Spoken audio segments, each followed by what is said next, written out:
Welcome to Winnipeg and our final Wendy's Friday night football evening of the season. We're in a little darkness here. There's a power outage and the bank of lights on the far side of the field from our location here, the east side.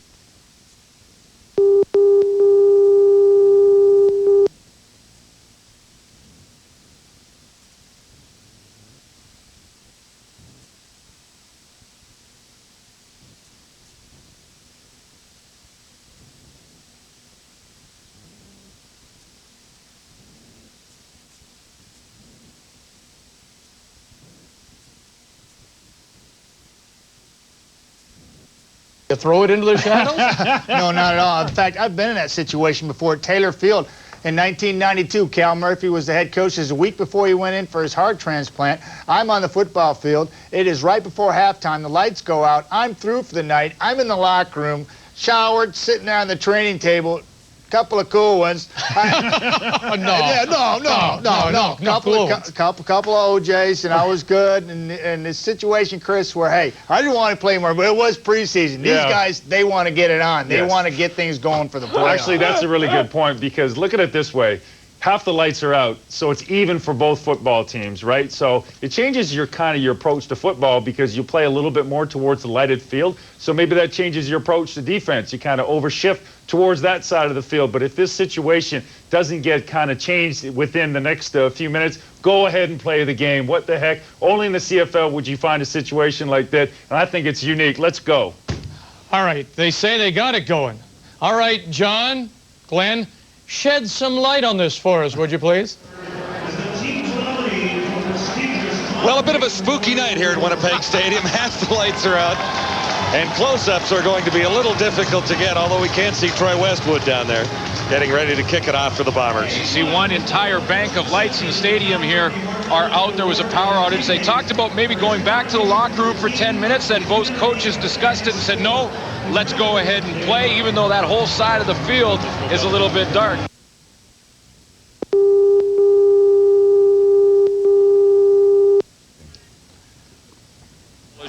We're going to get some extra pay here. Back here we go. And the combatants here. Critical game for the Stampeders to stay alive in the run for a playoff spot. And an error for the Blue Bombers on the opening kickoff. With it going out of bounds, will give Calgary excellent field position for which to begin. Calvin Anderson was over there looking for that ball to go out of bounds because Andre Arlene was very close to touching it. If he touches it, the Bombers have possession. Calgary will get the ball Jeff, first. it looks a little dark over there on the east side, doesn't it?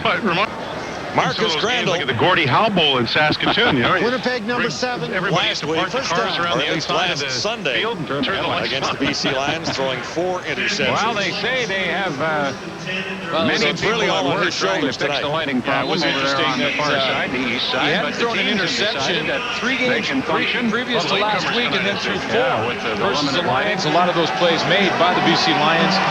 Defensive effort. So the Stampeders begin at the 45-yard line. Nice fake by Crandall.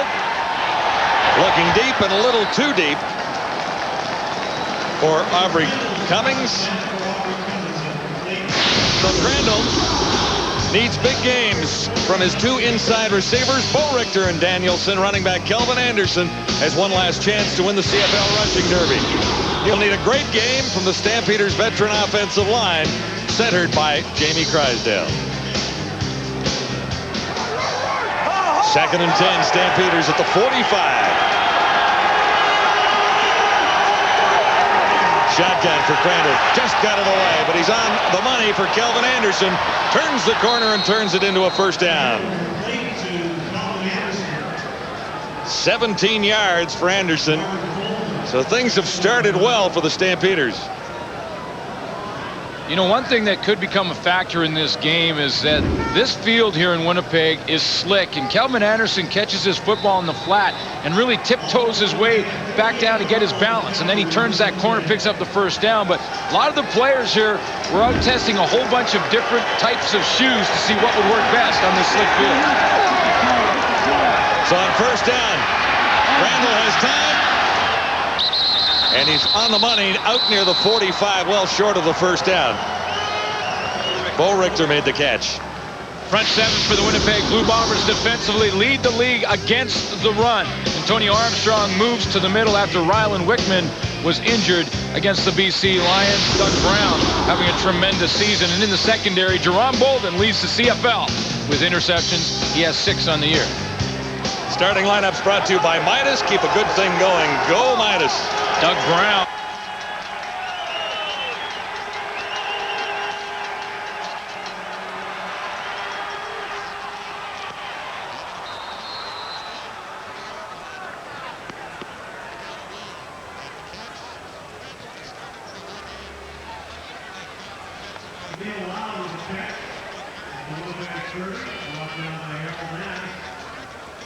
Another first down for the Stampeders.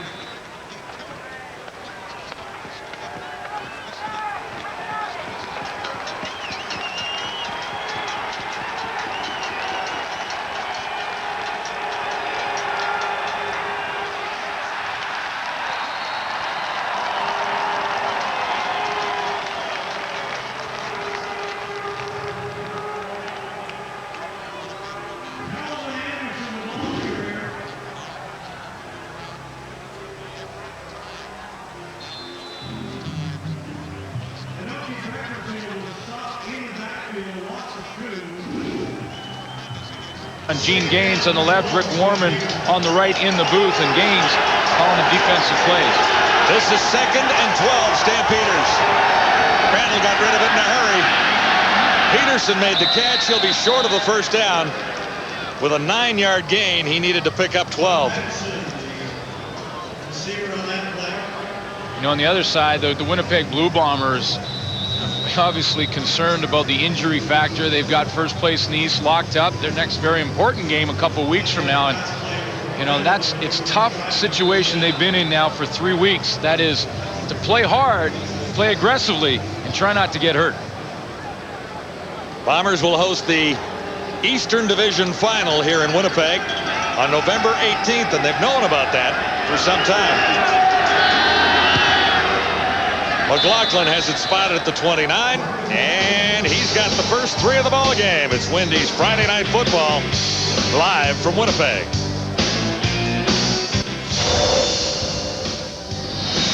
Wendy's Friday Night Football on TSN is brought to you in part by Wendy's, the official hamburger of the CFL, and by Molson Canadian. I am Canadian.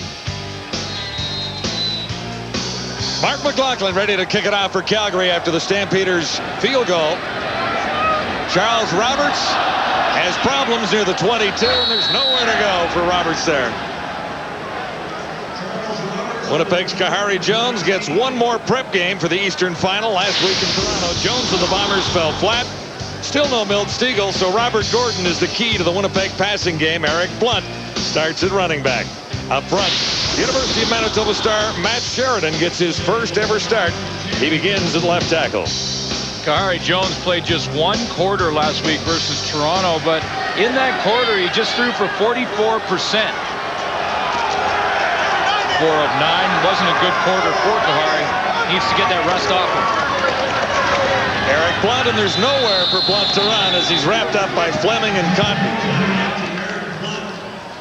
Well, Joe Fleming has been the leader on the defensive line with 10 sacks on the season. Alondra Johnson has given this team the pep talk for this game. He's the veteran in the middle. The secondary needs to come up with some big plays if the Calgary Stampeders want to win this one. Only 12 interceptions on the season. That's dead last in the CFL. Joe Fleming is an ex-Winnipeg Blue Bomber. He left Winnipeg 2 years ago when the Bombers were in the midst of a struggle like the Stampeders are in this season.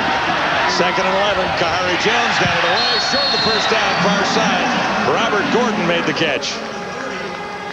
Joe Fleming made a nice move to get to Kahari Jones, but he got there just a split second too late. He must have been on the field probably 4 or 5 hours before game time, getting ready for this one. He knows the importance of this game for the Calgary Stampeders, and watch 76 with a nice swim move right around his teammate Alondra Johnson, Mike Sutherland, and he was right there in front of Kahari Jones, who just got it off. 3rd down and a yard to go for the Blue Bombers at the 30-yard line. And Bob Cameron is in. Be tough to catch punts with that side of the field dark. You can see Antonio Warren is kind of trying to find that football. Good night to kick it high, I'd think. This is loud, and there's not much running room for him. A penalty marker is down. A 1-yard return after a 34-yard punt.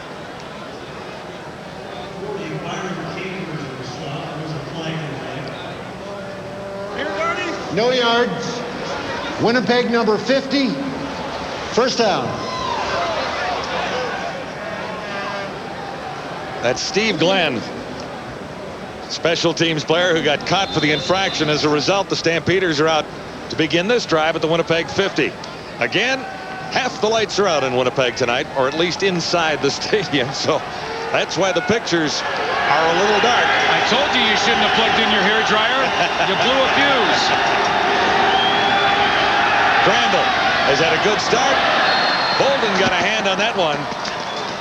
Danielson was the intended receiver.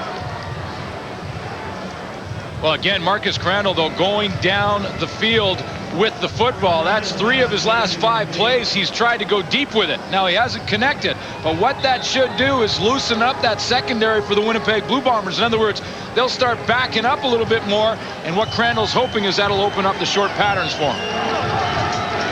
Aubrey Cummings to the near side. For 2nd and 10, Calgary. Just inside the Bomber 50. Crandall shotgun again. Here's the charge. He won't get it away. Yeah, Doug Brown. Doug Brown was there. A little stunt from the Winnipeg defensive line. And I think Wayne Weathers will get credit for the sack. Yeah, they were both up in there, but you could see the stunt up front. What they're going to try and do is do a little loop here. Little stunt from Doug Brown. He gets around and he's free. Now he has to try and put on the brakes with a tough footing here in Winnipeg. You're right, the Weathers. assist goes to Brown because he drove him right back to Weathers. There's the nice move right up in the middle. That's the stunt. But you see how Brown had trouble stopping, putting the brakes on. It's a slick field here in Winnipeg, and he's got that bad ankle. Well, Manny is in for his first punt. At the 40, the charge was on. He got it away, no flags. This one scoots by Roberts. But he's got a head of steam now. Charles Roberts has been brilliant, cut by the bootstraps. Aldi Henry made the tackle. He leads the Stampeders in special teams tackles. Stamps on top of the Bombers. It's 3-0 in Winnipeg. Welcome back to Winnipeg. Willie Fells felt the last play, didn't he? Yeah, Jeff Drover he's coming down the field. And Jeff Drover, number 80, you're going to see a great block to spring Charles Roberts right there on Willie Fells. The ear hole from Jeff Drover. Charles Roberts to the outside gave Winnipeg pretty good field position. Yeah, out at the 30, it was a deep kick, so the Bombers got a 1st and 10 from there. Nice play action fake by Kahari Jones. He looks deep. Stoddard the target. Does he come down with it? No. Coverage was too tight. It looked like Ricky Bell was over there, and along with William Fields, and Fields fell off his coverage on the outside. He's right over to the left of your screen right there. He fell off his man and went up for the football. But that's what Wally Buono was talking about yesterday to us. He said 54 knockdowns by the secondary this year. 27 of those were dropped interceptions, and William Fields really should have caught that football. Yeah, what a difference that would make. The Stampeders have only intercepted 12. Kahari Jones has Wade Miller, and Miller slipped. There's the turf acting up again. Well, that is, I mean, that is the key. I mean, you know, when you look at that giveaway, takeaway category, the Calgary Stampeders in the past have always been in the plus side of it. You know, and this year, they're certainly not. And that's a key for them. They need that secondary to come up with some interceptions. Those interceptions, the fumble recovery, the big interception, sometimes you take it for lots of yards. Those are the difference makers in football games. And that's why the Calgary Stampeders haven't had as much success this year as they've had in the past. They haven't had those big plays. Antonio Warren deep for Calgary. And look at the Bombers standings. At 14-3, they lead the league in the giveaway takeaway category. Absolutely. Not a good kick for Bob Cameron. Shanked that one. Taken by Loud. Penalty markers down. And he lost yardage on the return. A loss of 5, a 27-yard punt for Bob Cameron. Wendy's Friday Night Football live from Winnipeg. We're back in Winnipeg where the Stampeders lead the Blue Bombers 3-0 and the sidelines down there in the dark. Here's Greg Musselman. Okay, thanks, John Wells. Milt Stegall, Bombers flat back, leading the CFL in touchdown catches. You're not out there tonight. How is the knee right now, Milt? I mean, the knee is good. I definitely could have played tonight, but everybody decided it was best that I sit this game out and wait for that Eastern Conference final.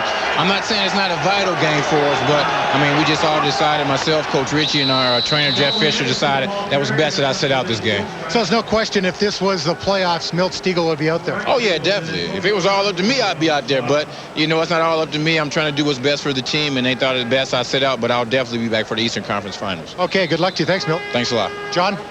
Milt Stegall, 1,214 yards, 14 touchdowns on this wonderful year for Winnipeg Blue Bombers. And a great decision to keep him on the sideline, I might add. I mean, why risk it in a game that doesn't mean really a whole lot to Winnipeg? On 2nd and 7, one-handed catch far side. How about that?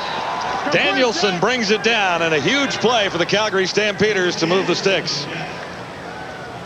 The veteran Vince Danielson missed 5 games this year due to injury. Has just over 500 yards coming into this game. Their last of the regular season, but what a one-handed catch he makes here for Marcus Crandall, who throws the football a little bit behind Danielson. He has to reach back with the right hand and pull it in, and does. Donaldson over to make the tackle. 13 yards to gain. First down, Calgary. Crandall with time. Swings it out far side for Kelvin Anderson. And he's rolled out by Antonio Armstrong. Crandall has looked sharp in the opening moments of this one. Engineered one drive that netted Calgary the only points of the ball game, the field goal by Mark McLaughlin. Kelvin Anderson has 7 games rushing over 100 yards this season. Calgary Stampeder record. One of those games in week 1 versus the Winnipeg Blue Bomber defense, and they haven't given up many 100-yard games defensively. Second down. A little better than 5 to go. Anderson can't get away. He's wrapped up at the 35-yard line. So this Stampeder drive will end right there.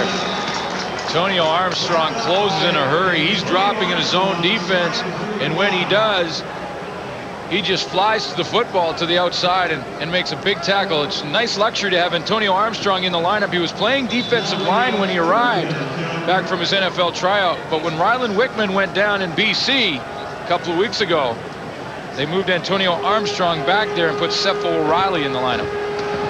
Mark McLaughlin made his first from 29. This will be spotted on the 42.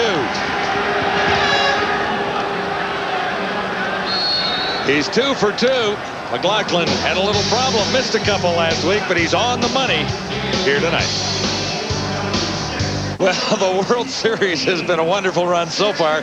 Yankees and Diamondbacks have Game 6 tomorrow, so join us for that. How about those Yankees? Wow, what's up with the reliever for the Diamondbacks? Kim?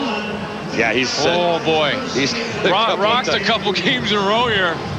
And a couple of tough nights, no doubt about it. How do you think his confidence is right now? I think it might be a little shattered. Yeah. We're dancing in the dark here in Winnipeg tonight because half the lights in the stadium are out. Well, you know, we're just on the heels of Halloween, and it was the first Halloween in 46 years that we had a full moon, and, you know, these things happen. Well, and it is fairly romantic when you look around at this almost candlelit stadium. You're scaring me now. This guy can fly. It's Charles Roberts again. 22 on that return.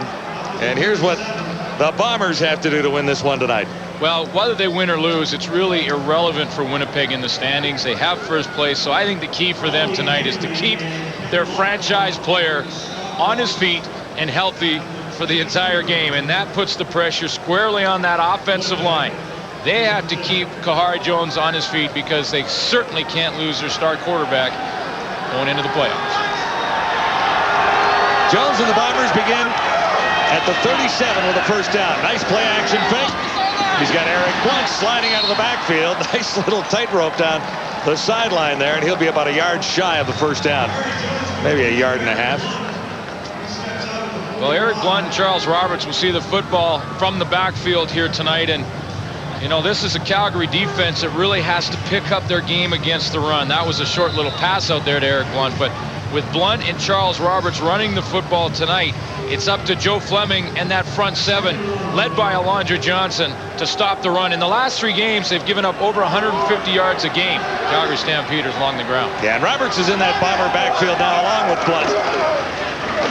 And that's what they need to do. Well, not quite like that play was executed. Roberts got the call, and he was fired right back by Ray Jacobs. Ray Jacobs slid into the hole and was right there. You know, and the field conditions here in Winnipeg really should affect Charles Roberts more than it would affect the defensive player. You see, as Ray Jacobs slides down there, number 84 is right there with Charles Roberts. Charles Roberts is sort of a scat back. He's the kind of guy who can make about 14 moves in 3 seconds, but with a wet field and the quick, small running back like Charles Roberts is going to slow him down. Bombers have decided 3rd and 1, maybe a little better than a yard, is worth the gamble. No shot. Bad decision. No shot. I tell you what, Jeff Traversy and James Cotton just exploded out of their stances. And they both came from the left side of the line of scrimmage, and they were in that backfield. Jeff Traversy got out of his stance in a hurry.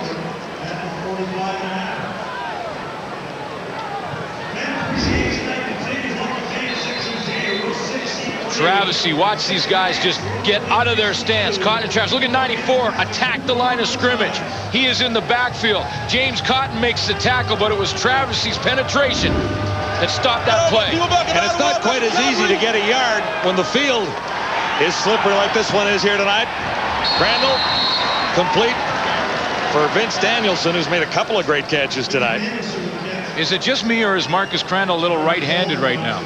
Looking always in that direction and looking to Danielson. Where's Bo Richter? 9 out of 10 passes for Marcus Crandall so far have been to his right. Mark Bo Richter has been primarily on his left. Now, Bo Richter tonight will draw Jerron Bolden in coverage. And it'll be a little more difficult for Bo Richter to get himself in open space against Bolden, no doubt. 2nd and 6, Crandall. Nice pass inside the 25. Peterson still standing as he crossed the 15-yard line. He's down to about 12. So Crandall has had a real super start to this game. He hasn't made the end zone yet, but there's another 29 yards. Great poise by Marcus Crandall with the pocket collapsing around him. He keeps his poise and steps up in the throwing lane. Kamau Peterson, excuse me, comes across the middle, works to the open area, but because Marcus Crandall had stepped up and bought himself some time, he was able to deliver that pass. Crandall, 9 of 11, almost 100 yards. 1st and 10 at the Bombers' 12. Calgary already leading 6-0. Kelvin Anderson has a couple.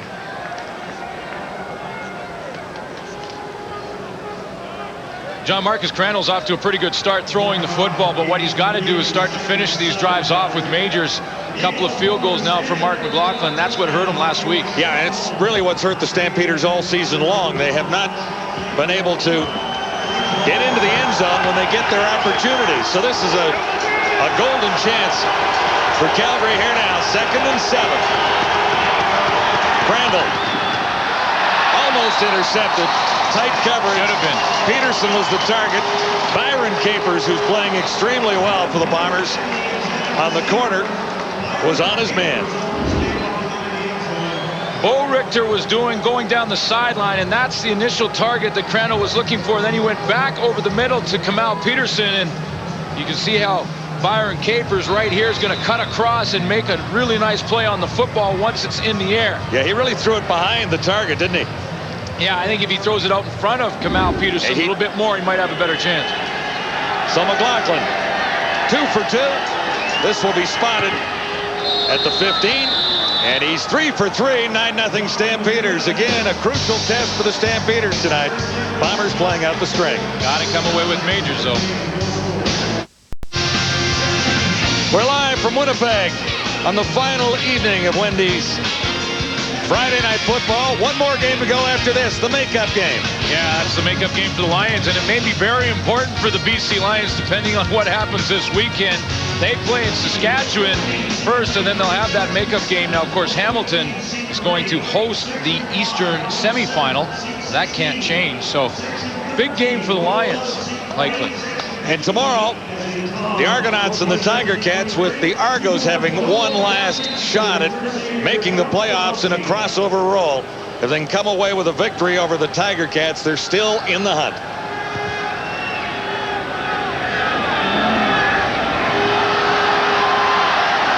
Charles Roberts explodes out of there.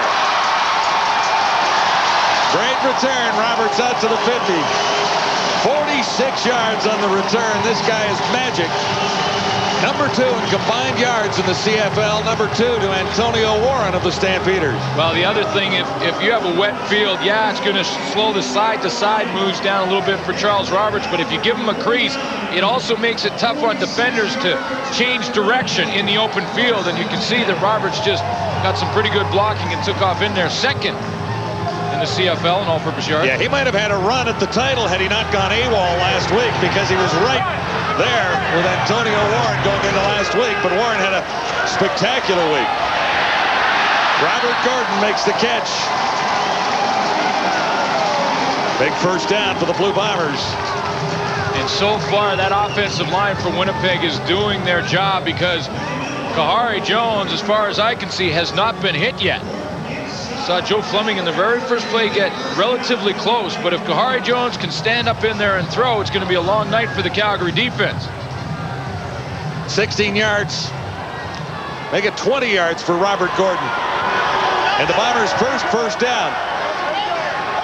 Setting Winnipeg up at the 30. Kahari Jones has time. It's batted down. Ray Jacobs got a mitt on it. Ray Jacobs looked a little bit like Michael Jordan there, didn't he? He got high, didn't he? He jumped out of the gym and just slapped that one away. Kahari Jones has time initially. You see Jacobs working on Dave Mudge. Can't get into the backfield, so he goes up and goes, take that thing out of here. How about Dave Mudge, offensive lineman of the month? Well, how about Dave Mudge as the team's nominee for offensive lineman of the year? I like that a lot. He's had a superb season. 2nd and 10. Jones has to get out of there. Throwing on the run. And he has Gordon again. Or I should say Arlen Bruce. Arlen Bruce III came back to the quarterback and made the catch. And what Arlen Bruce does is he keeps coming back, and that's the key to the play. He doesn't just run his pattern and stop. He keeps coming back, working back, working back. He gives up about 5-6 yards of real estate, but he does come up with the catch. And those are his numbers this season with one game to go. Yeah, he's had a pretty good rookie year, too. 6 touchdowns. They had some holes to fill this season in the receiving corps. Gain of 20 for Gordon, 19 for Bruce, and that sets the Bombers up on the Stampeder 10. First down. Another nice fake by Kahari Jones. Touchdown toss. And a man, but Gordon couldn't catch up to it. He was digging. Robert Gordon was working to get there. He knew that football had to be thrown out in front of him. He just couldn't get it. That's the end of quarter number 1. We're still waiting for them to turn the lights on, but is that a glimmer of hope I see on the far side? Let there be light. I think they've found the circuit breaker.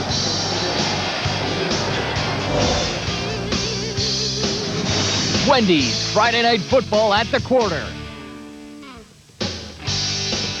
9-0 as Calgary leads it on Mark McLaughlin's 3 field goals. Interesting. We have plenty of light here, but Yes.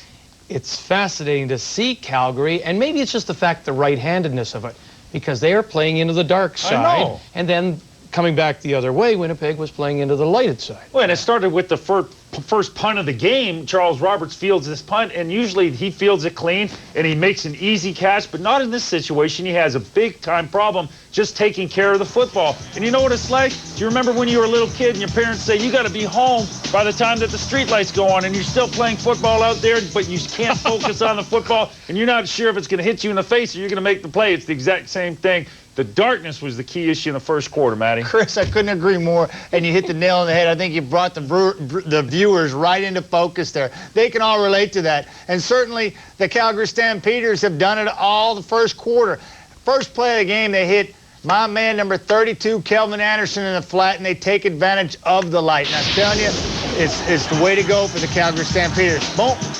On her hand shot there by Crandall. Turn it up. Can't see him. He's in the flat. It's kind of like, hey, instead of go to the post and turn around, it's run to the dark and turn around for the Calgary Stampeders in the first quarter. 9-0 Calgary. Mark McLaughlin with 3 field goals. John Glenn, are you seeing things a little more clearly now?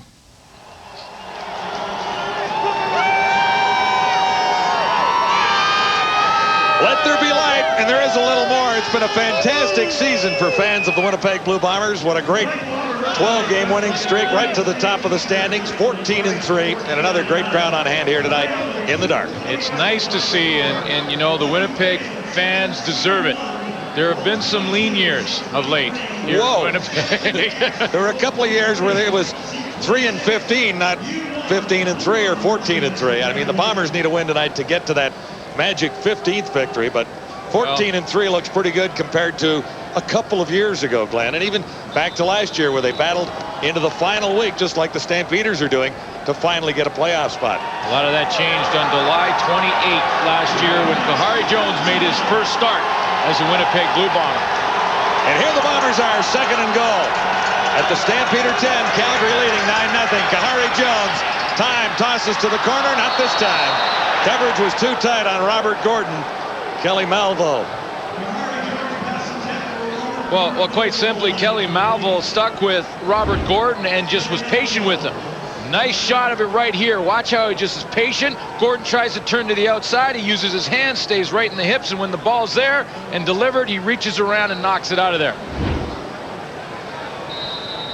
So the Bombers will settle for an attempt by Troy Westwood, who is kicking at about 60%. This is a short little chip shot from the 17. And there has to be a little concern heading into the playoffs with Westwood's performance lately. Yeah, well, coming into this game, just hitting 1 of his last 6.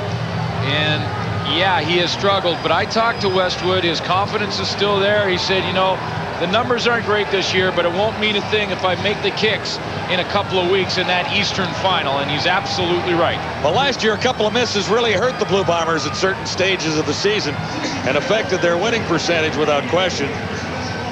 And he hasn't been called upon to make as many clutch kicks this year because the Bombers have been playing so well. They haven't needed the field goals. They've been scoring touchdowns, right? When you win, you can struggle through some personal difficulties. Yeah, absolutely. Here are the numbers after the opening quarter, and not surprisingly, the Stampeders dominated net yards. I love this here. I guess both teams just said, forget it. We're not running today. We're not going to run the ball. Too slippery out there. We might hurt something. Too slippery. Let's just throw it.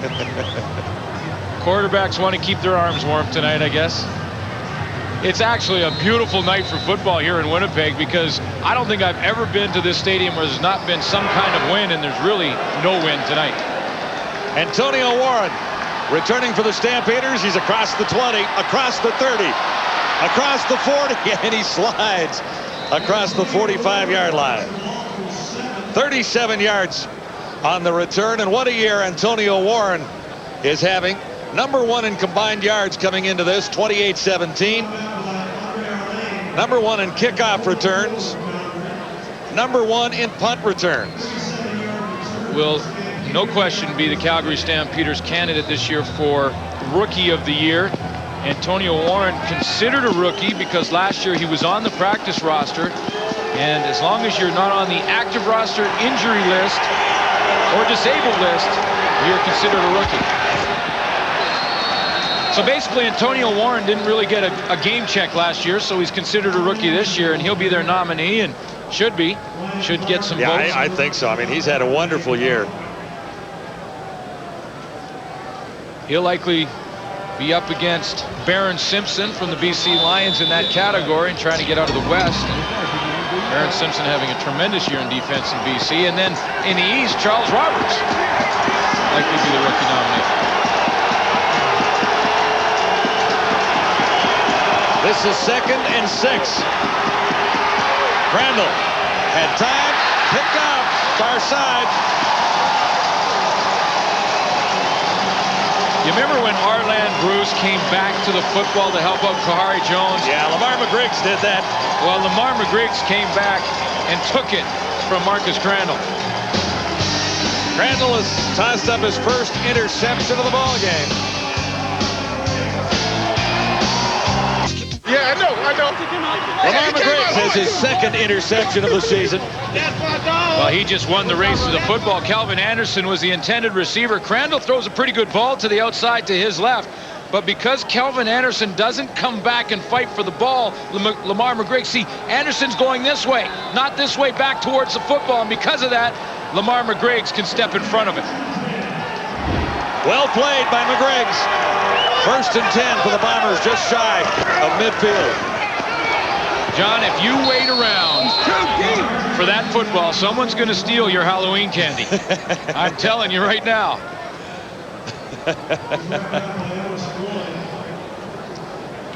Charles Roberts for about a half a yard. Previous play, it'll be 2nd at about 9.5.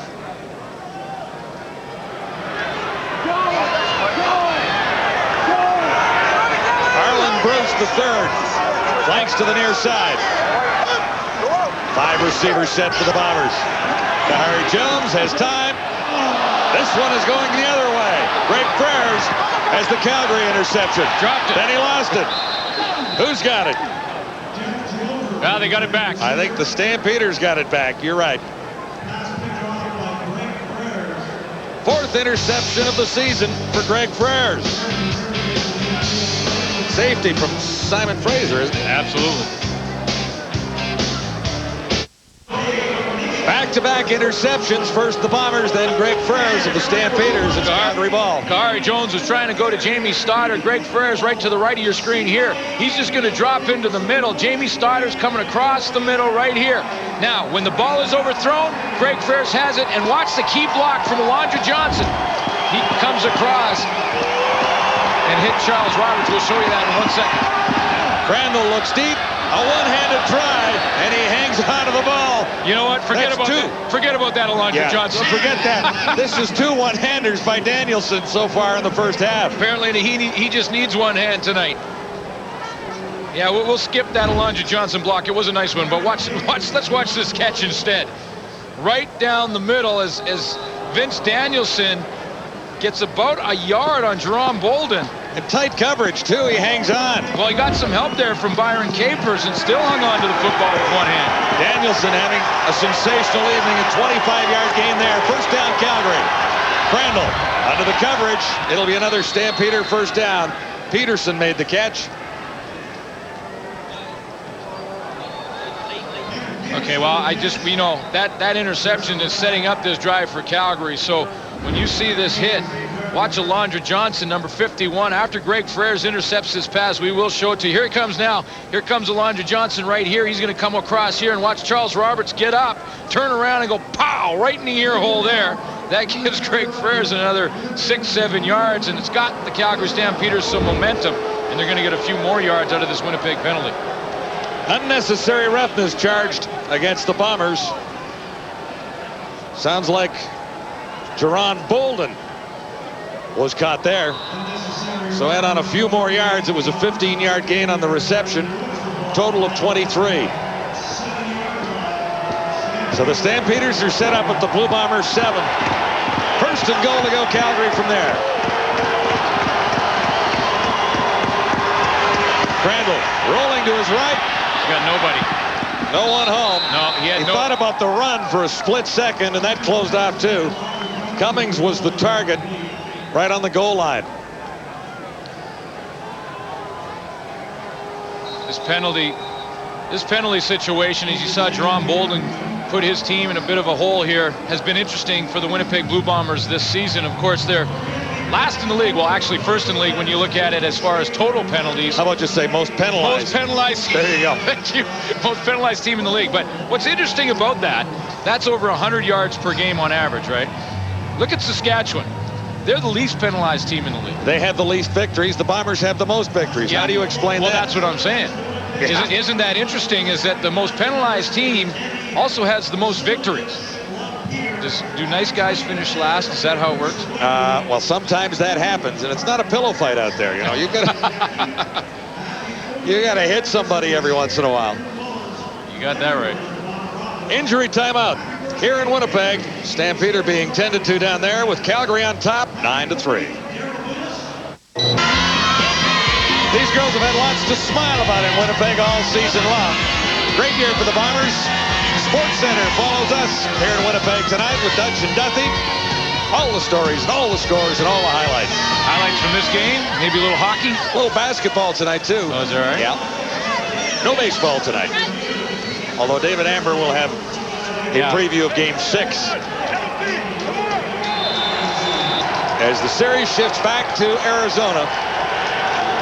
Now, the Stampeders.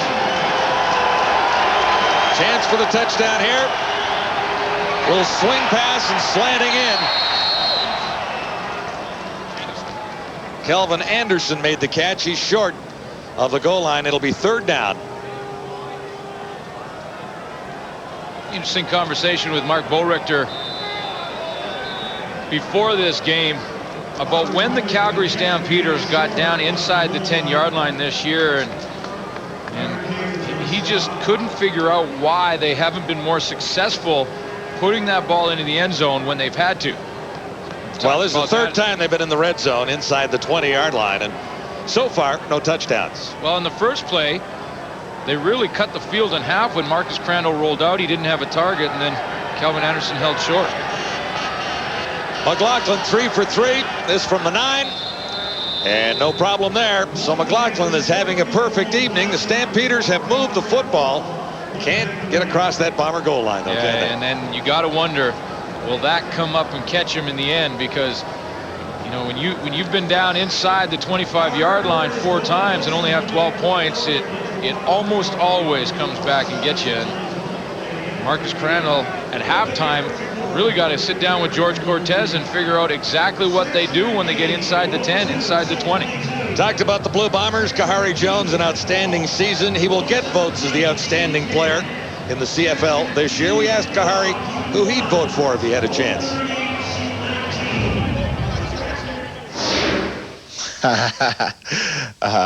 Jeez. I don't know. I'd have to put me in the mix somewhere, I think. I definitely, I mean, you could say Mumford, you could say Milt Stegall, which I think is great. But I'd be in there somewhere.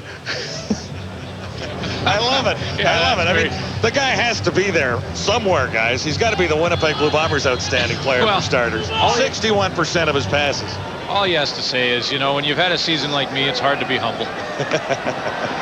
No one ever asked you that question, I guess. No one ever asked me that one. Charles And Roberts. by the way, thanks for bringing that up. That was not a question I ever had. But deserves the nomination, no question. I mean, we've seen what the Winnipeg Blue Bombers look like without Kahari Jones in the lineup, because last week versus the Toronto Argonauts, they only played a quarter, and that was their 3rd loss of the season. Yeah, just 49%. 4 of 9 last week against Toronto. It was not a hot night for any of the Blue Bomber quarterbacks. All 3, Brian Ayette and Jose Davis, also got a chance to play. Here's Jones. Got a man open near side. Catch made by... Well, they're saying Jeff Drover caught that ball on the sideline, and the fans didn't think he was down, and he didn't think he was down. Let's take a quick look at that, because Jeff Drover turned on an out pattern here. He catches it. Now, does his knee touch the ground? Here comes the ball to Kahari Jones left. Now, here's the catch. Barnes on the tackle. He never touched his knee down. That was his elbow to his hand, and he spun out of it. As a result, it's a 4-yard gain, and 2nd and 6. Oh, happy feet. Look out. Kahari cut from behind. Joe Fleming. Yeah, ran him down. Pretty good speed from Joe Fleming as Kahari Jones got a chance early to look at about 3 or 4 different targets and couldn't find anyone downfield. That's what you call a coverage sack for Joe Fleming. In other words, the coverage downfield is why Joe Fleming gets the sack. He's working on Abumetric out to the outside. Now watch the speed. Look at that, high stepping, track man. Gotcha.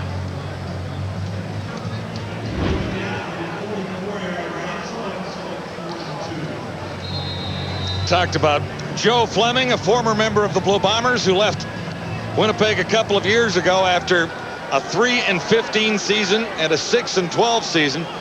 Got to Calgary in time to get to the Western Final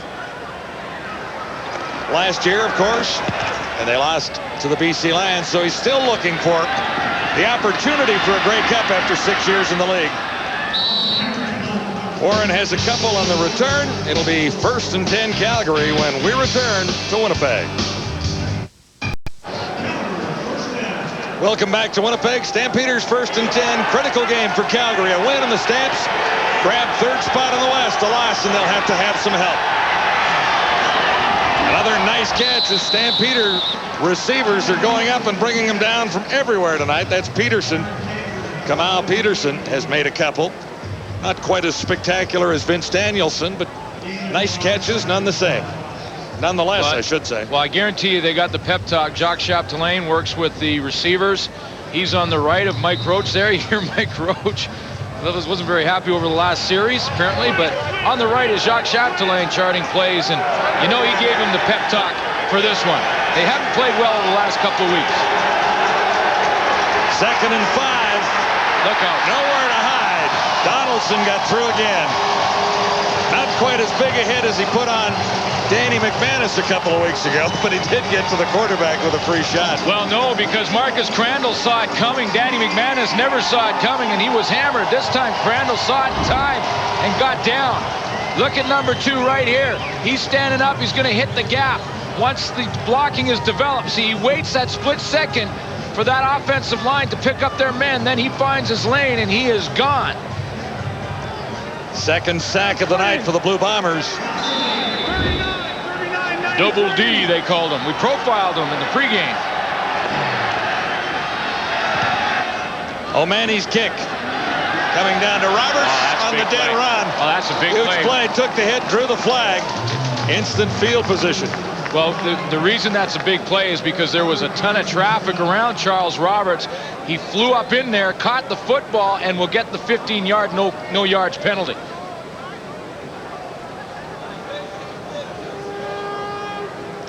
Just 28 yards on the punt. Yards. Calgary number 30. 1st down. Yeah, and that's the big one because he caught it. Because if this ball hits the turf, you never know with the football, because, John, the football has 2 pointy ends. You never know how it's going to bounce if it hits the turf. And you can see the traffic around Charles Roberts. He catches that and gets the no yards call, and now Winnipeg in great field position. Cummings on the tackle. Superb field position for the Bombers at the 42.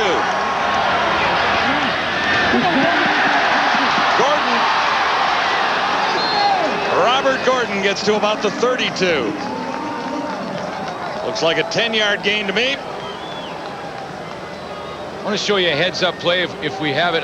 What happened was on the crossing route from Robert Gordon, he's going to come all the way across the field here, and on the other side is Arlan Bruce III. Now, Arlan Bruce had a chance to throw a block and help Robert Gordon at the end of this play. You can see number 4 come into your screen from the right there. He just lets up on Barnes, and the reason he doesn't block him is because it was going to be close to clipping and take away the game. 1st down Bombers. Kahari Jones looking deep for Arlan Bruce. He's got it. Touchdown.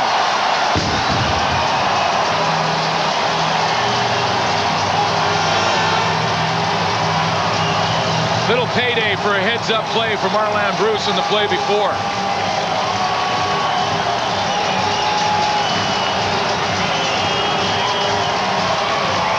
And now that's a new dance there. See, Jeff Drover is just learning at number 80. They don't do that dance in Newfoundland.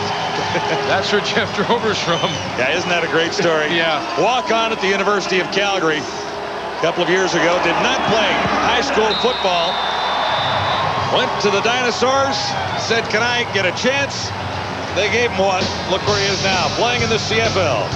And trying to figure out the dance steps for Arland Bruce. Hey, let me in here, guys. What you got to do is you got to start with the right foot, or else it's all messed up.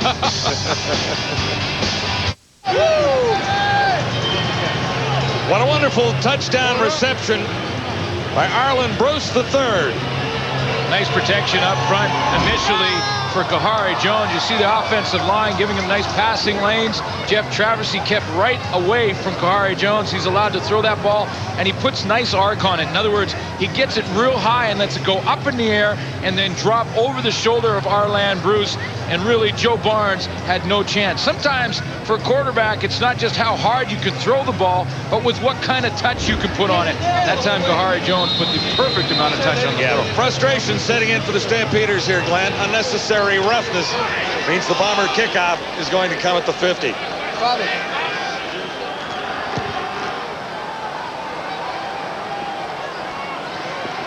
Antonio Warren finds a little seam. Not a bad return considering he's out near the 25.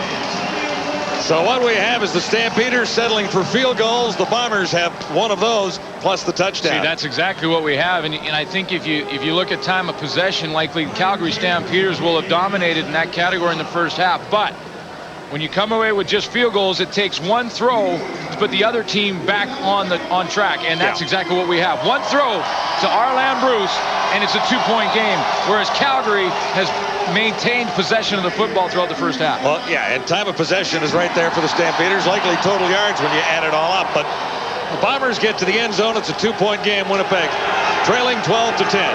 First down, Calgary. Kelvin Anderson. Pretty nice run. He's out across the 31-yard line. Averaging 5.4 yards a carry. 1,730 yards from scrimmage for Kelvin Anderson so far. And the rushing numbers right near the very top of the heap. He's in a battle for the rushing title with Michael Jenkins of the Argos, who is 34 yards ahead coming into this game tonight. It's been an interesting season with those 100-yard games for Kelvin Anderson, as you can see. He's dominant. When he got 100 coming into this year, they won. It hasn't been the case this year for some reason. 2nd and 5, and this will be a Calgary. Oh, maybe not. Close to a first down is Peterson. And the spot all important to the Stampeders here. I think he's going to be a good 2 yards short, John. I think you're right now. Pretty good tackle in the open field. I thought it was Byron Capers involved. And you know, really, Marcus Crandall didn't have a whole lot of time to get rid of this football. Watch Doug Brown, number 97 in your screen. Well, little bull rush there on Crysdale. Seth O'Reilly there as well. Brown was drafted by the Stampeders in 97. Calgary goes gambling here. 3rd down, a yard to go. Stampeders are desperate for a win. And maybe they weren't seriously thinking about it. We'll see what the decision is down there. They whistled the play down. Thomas Rayham was ready to hit somebody. That's all that mattered to him. He heard no whistle. Well, yeah, they're just resetting the time clock. There was no infraction. Yeah, and Thomas Rayham doesn't care either way. He just, can you let me hit someone, please? That's all he's saying. The gamble, it should pay off this time.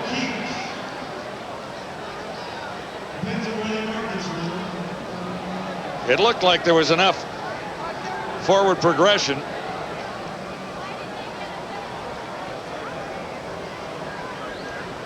It's up to the officials now and where they spot the ball. Well, what makes it nerve-wracking for Wally Buono is if they bring the chains in, and that's what they're going to do. In other words, if when they put their foot down, they look up and the officials believe it's a first down, they won't even bring the chains in. But when you have to measure, you never know, and here they come. Stampeders are desperate to win to grab third spot in the CFL West. And I think they're going to get it, but not by much. Oh, full Wilson there. Full Wilson. Is that like a full Nelson only in football? The length of the football. I got you. I smell what you're cooking.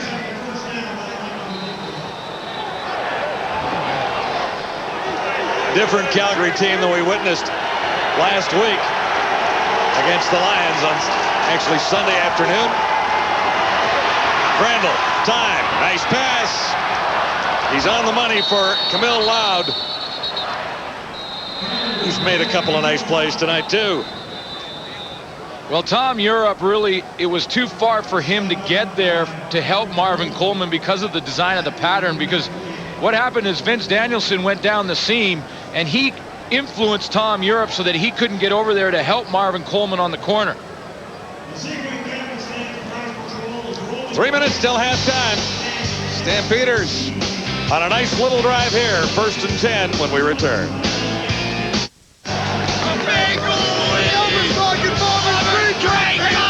The high-flying Elvises.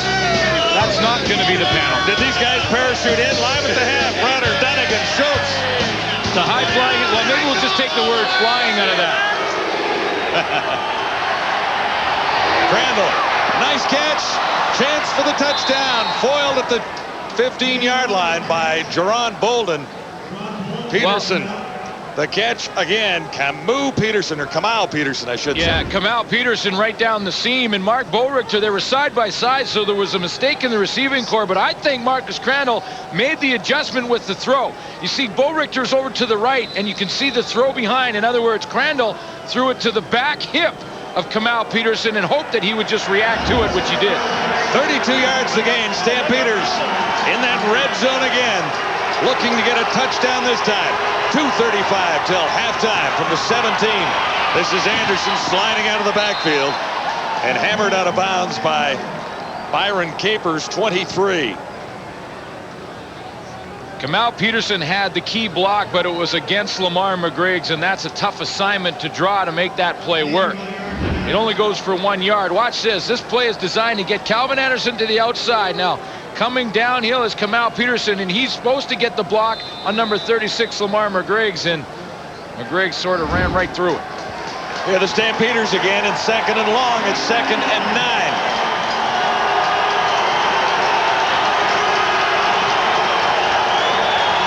Crandall has been very effective tonight. Under the cover, he's got Boerichter. He'll have the first down. Second catch of the night for Mark Boerichter. Well, they really need the Calgary Stampeders to finish this drive. You see that matchup we talked about early. Mark Boerichter on Jerron Bolden, and Bolden really couldn't get good footwork on the turn, but Cortez needs to find a way to finish this drive because they've been down inside there now 4 times in this game. 23-yard line, 35-yard line, 9-yard line, and 3-yard line, and come away with 4 field goals. And now they're on the 5-yard line. Yeah, they've never been closer than this. 3 cracks at it from the 5 for the Stampeders. This is the first one. Crandall buying time. Got it away. Anderson, the race to the end zone. He's in. Touchdown, Calgary.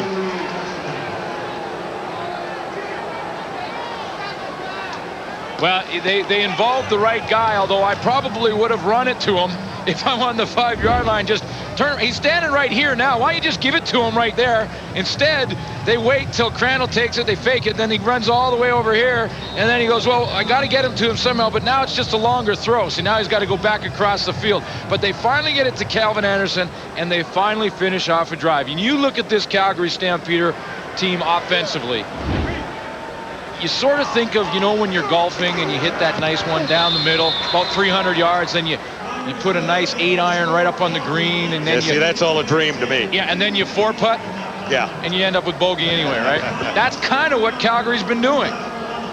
You know, nice drive, put it together, get down the goal line, and then they 4-putt. Well, this time they nailed a putt, and it was Calvin Anderson who got it done. He gets to the outside right here, and he just drifts away and just kind of disappears and says, hey, need a target. Here I am. Yeah, kind of up and down, right? Scoring Drive is brought to you by UPS, moving at the speed of your business. You don't know 300 drives down the middle? I think I might have hit one 300 with a lot of rolls, not necessarily right down the middle. Downhill with a 100-mile-an-hour wind behind you, and I got you. 7 plays, 84 yards. And they really have maintained possession of that football, but that's the first major to show for it. That's got to be something, some momentum the Calgary Stampeders can build on at halftime. Yeah, really huge. 19-10, Stampeders on top of the Blue Bombers. This way it makes sense. Yeah, like Kelvin Anderson gets into the end zone. Pretty good, but then he went underneath and still ran. Third receiving touchdown of the year. McLaughlin's kickoff. Charles Roberts across the 30. Nice burst of speed. He's out to midfield almost. 28 on the return.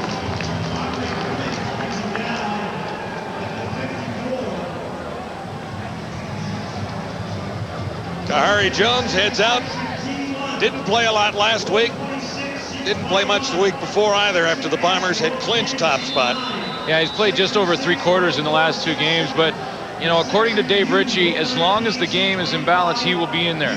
And a lot of people, including yours truly, thinks that's a bit of a risk for Kahari Jones. But Dave Ritchie wants to win this game. Well, it's a catch-22. You've got to stay sharp as well, getting ready for the Eastern Final. That wasn't one sharp. is picked off. William Fields. So Jones has tossed a couple up tonight. His second interception. And there's part of the point. That's exactly what you just said, yeah. If you don't stay sharp, and he hasn't played a whole bunch and had a tough week last week against Toronto. Fields is outside there, number 29. He's just going to sit on this. It's just an underthrown football. Arland Bruce, a little move to the inside, then tried to go deep, and well underthrown from Kahari Jones, and William Fields just catches that like he would a punt. His 4th interception of the season. It ain't that hard. Not when they're like that, no. I would agree. Stamps have it right back with 1:58 till halftime. Crandall is winning the duel tonight as he hooks up again with Kelvin Anderson. Well, you mentioned the importance of the game for the Stampeders, John, and yeah, they win and they lock up a playoff spot. If they lose, now they give control to the Toronto Argonauts. In other words, they lose. Are you going into this whole thing now? I'm not going to go into the whole deal, but if they lose this game, Toronto's in control. With the win, Toronto's in. Yeah. So that's how important it is. You don't want to lose control. Stamps get 3rd place with a win tonight. This is 2nd and 5 Calgary. Crandall. Almost intercepted by Nash. They call it a catch for Cummings. Aubrey Cummings actually stole it from Harold Nash, who had his hands on it. Well, I'll tell you something. Closer look here. The Calgary receivers have come to play tonight. Whoa, what a difference. A couple of one-hand catches from Vince Danielson. I mean, I can't remember a drop from the Stampeder receiving corps in this game tonight. And look at this one. Battle for the football with Nash. That was a theft from 0-0, wasn't it? Yeah, and Aubrey Cummings wins the battle. Numbers for Marcus Crandall, very impressive. 237 yards. 21 of 26. Another first down here. Crandall under the cover. Anderson makes the catch and runs right into Jerron Bolden.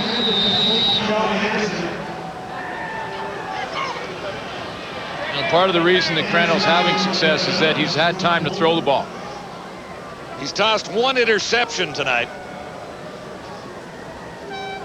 Doug Brown is a bit banged up in the middle of that defensive line. We talked about his sprained ankle. He's not got a whole bunch of pressure yet tonight. Seppo O'Reilly's been quiet. Marcus Crandall's numbers reflect that.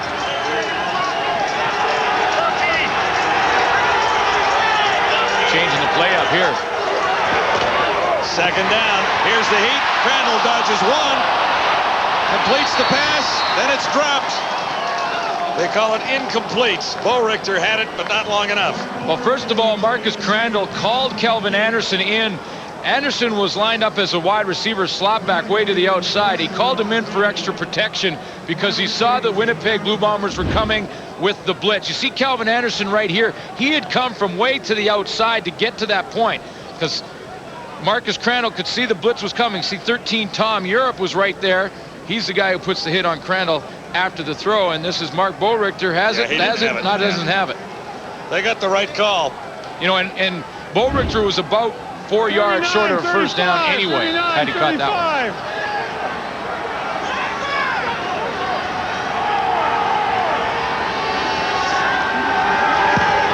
Oh, might have been in field goal range. O'Mani gets a wobbler away, and flags go down on the return. Just a 29-yard punt. It's been an adventure in punting out here tonight, hasn't it? Well, yeah, and the footing is part of the problem, even for the kickers. That plant foot, you're a little more tentative with it, and you can't get the power in the kick that you want, so it's been affecting them as well. And Kahari Jones, off that underthrown and that interception, underthrown football to Arlan Bruce, gets another crack at it, and he's got time to move into field goal range with 53 seconds. And Kahari Jones has not been sharp tonight. 8 of 14 for 108 yards. A couple of interceptions.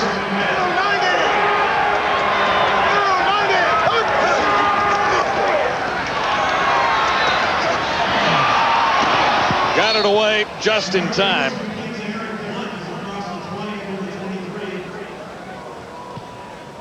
Eric Blunt for about 6 yards, however. Mike Roach has a pretty good game plan right now for Kahari Jones. You talked about his numbers not being very good so far in this game. You got to give credit to the defense when that happens. Right now, they've made some plays on it. A couple interceptions, like you mentioned. Comes Alondra Johnson. Second down. He'll get a first down here. Completion to Wade Miller.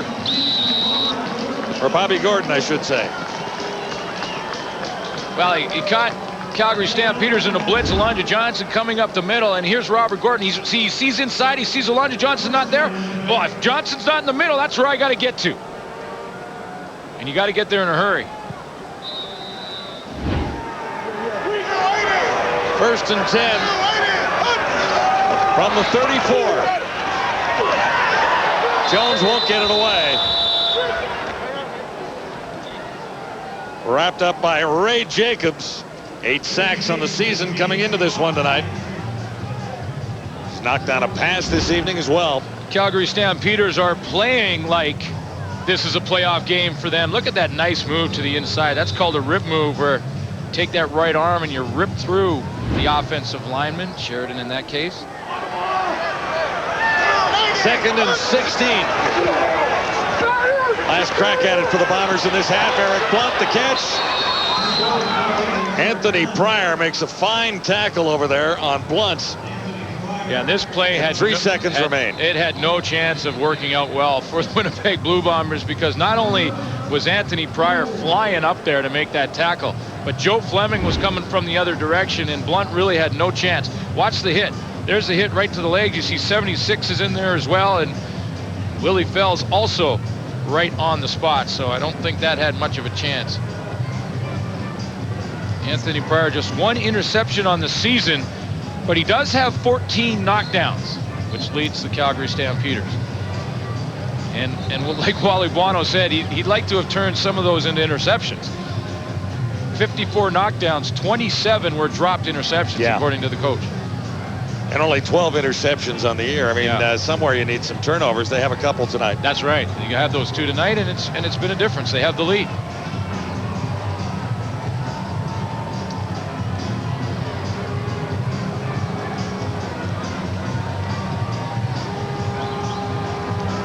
You know, and for the Winnipeg Blue Bombers, though, it's not an unsurmountable lead. It's a lead that it could be much worse. Had Calgary come away with majors every time they were inside the 20-yard line. 19-10 is the score. Calgary on top. 3 seconds to go. And the Bombers have decided just to try and figure a way to take those 3 seconds off the clock. Oh my gosh, Kahari slides safely, and he barely got there. Almost turned it over.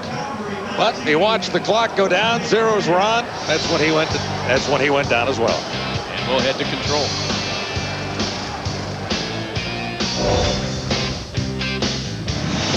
Wendy's Friday Night Football on TSN. Live at the Half is brought to you by Wendy's, the official hamburger of the CFL. We welcome you back. Dave Ritchie leaving the field, still in the shadows. Lights not altogether perfect yet at the stadium in Winnipeg. And Dunnigan, you were saying earlier about it's all about throwing and catching. That's right, and I think I'd like to start this off with it's all about receiving the football. And our man, Kevin Pratt, you know him as the rolling guy. He has put together a 5-pack for us. Let's start off with this catch right here. Oh, it's a sweet one-hander by Vince Danielson. You got to love it. And he goes back to him right here. Vince Danielson showing how to do it. Yeah, I need 3 guys to cover me. Those are sweet one-handers right there. And then no matter what side of the ball you're on, you can make big catches. Here's Lamar McGrace with the 2nd pick of the year. Great sprawling out catch. And then Kahari Jones throws a strike to Arlan Bruce for his 7th touchdown of the year. Making it look easy. And then Aubrey Cummins, 43rd catch in the year between 2.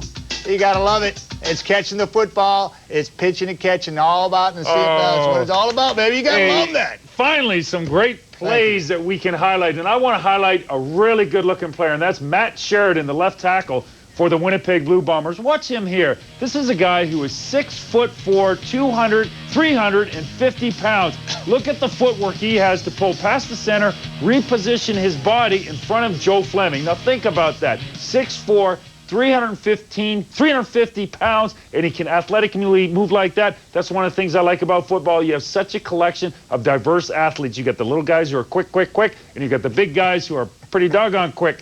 That Matt Sheridan, he's got a good future as long as he doesn't get any slower or any bigger. He's good, though. He's as big as a house, big as a hotel, big as a hotel, which would make him, of course, a Sheridan hotel. Woo, way to go big. Thank you. That's my first night. It's my only night with stuff like that, obviously.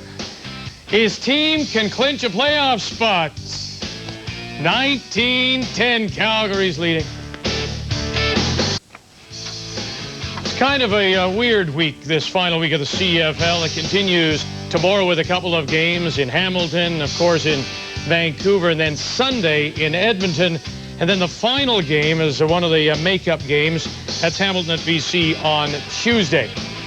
Now, because of the crossover formula, Toronto right now at 15 points would qualify as the playoff team in the West, edging out BC. And, of course, Saskatchewan is the only eliminated team from the West. Fellas, I tell you what, I'm just going to go out on a limb here as the visitor to this and say I like the crossover. And I'm not a traditionalist in the sense of having East and West. I wouldn't mind if the CFL went to one division, all 8 teams, and next year 9 with Ottawa, and you just take your top 6. And I don't care where they come from. Yeah, just fend for your own, right? Yeah. The best teams, you go to the spoils. And I couldn't agree more. I'm a fan of the crossover. I like it because it makes everybody accountable for every game of the season. Look at where we're at in Week 18 right now. Everybody's playing for something, basically. And, Chris, it keeps it very exciting to me. The accountability across the board, you got to love it because, you know, BC last year loved it.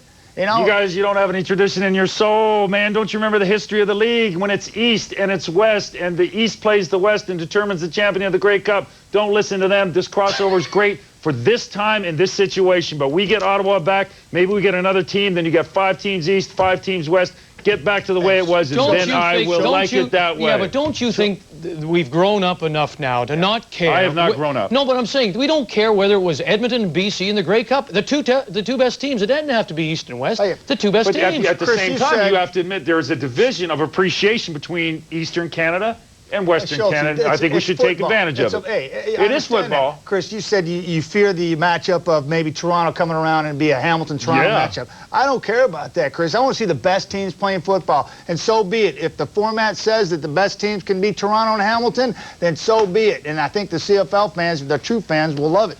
Oh, I love to be here and just stir it up, stir it up. You still have a chance to see some football this weekend. And, of course, throughout the playoffs, there are the numbers in the East. And here are the numbers for tickets in the West.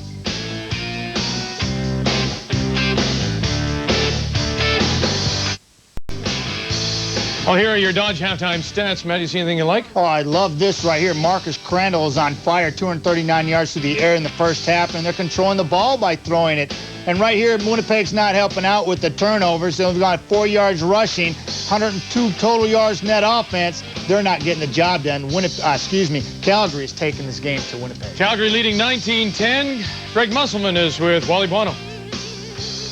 Stampeders head coach Wally Buono, you got to be pleased with the way your offense is moving the ball, and you finally do get a touchdown. Well, we're pleased with how we're moving the football, but we're a little disappointed that we only have 1 touchdown. Again, Winnipeg has a very good football team. Our team is really rising to the challenge. The intensity level of your football team, and you said that was very important. It seems to be there tonight. Well, it has to be here. I mean, this is it. Like I said, there's no more tomorrows, and we're playing a very good football team in a very hostile place. So if we're not ready to play, but our guys are playing very well, I'm very proud of them. Thanks, Wally. Good luck in the second half. Well, we are thrilled to tell you that hockey is back on TSN Coast to Coast. A 5-year deal, 90 games, 60 regular season, playoffs, 1, 2, 3 rounds. Our national game is back on Canada's sports leader, beginning in fall of 2002. Don't flick that switch. The lights are so good. Pretty good first half for Wally Buono's Calgary Stampeders with a 9-point lead on Winnipeg. The same can't be said for the Bombers. Here's Greg Musselman. Bombers head coach Dave Ritchie, what did you tell your guys at halftime? Well, they better pick it up because offensively, we haven't showed up for 2 weeks, and we're not playing very well offensively. So we got to pick it up, and we can't give them the ball as many times as we've already given them the ball in this end of the field where they can either kick field goals or score a touchdown on us. They're playing with a lot more energy in it right now than we are, and I don't, hey, that's probably what it means. I mean, they want to go to the playoffs. We're already there, so I don't know what to tell you. What about Kahari? Is he going to play the whole game? Kahari's going to go the whole game. So, we're not in exhibition season anymore. We gave one away last week. We're going to try not to give another one away. Thanks, Coach. Good luck in the second half. Bombers are finding it difficult to turn it on, Glenn, aren't they? Well, he answered the question for you right there. He said Kahari Jones is going the entire game. And you talked about getting the rust off Kahari Jones in the first half. He hasn't looked good in the last few games. He hasn't put up typical Kahari Jones numbers, and Dave Ritchie said it right there. He said, we got to play him, and we got to start playing better offensively. Stampeder are there. The kick goes out of bounds, and Winnipeg ends up with the 45-yard line. Yeah, and they've got decent field position to start out with. So Kahari Jones now probably got the pep talk from Dave Ritchie at halftime. And he said, hey, let's get this offense back on track in a hurry. 2 weeks goes by quickly, and then we're in that East Division final. From the 45, first down Winnipeg. Jones, first toss, second half complete. Harlan Bruce, third, and he takes a hit. Right around the head. Alondra Johnson didn't treat him with much respect when he got over there.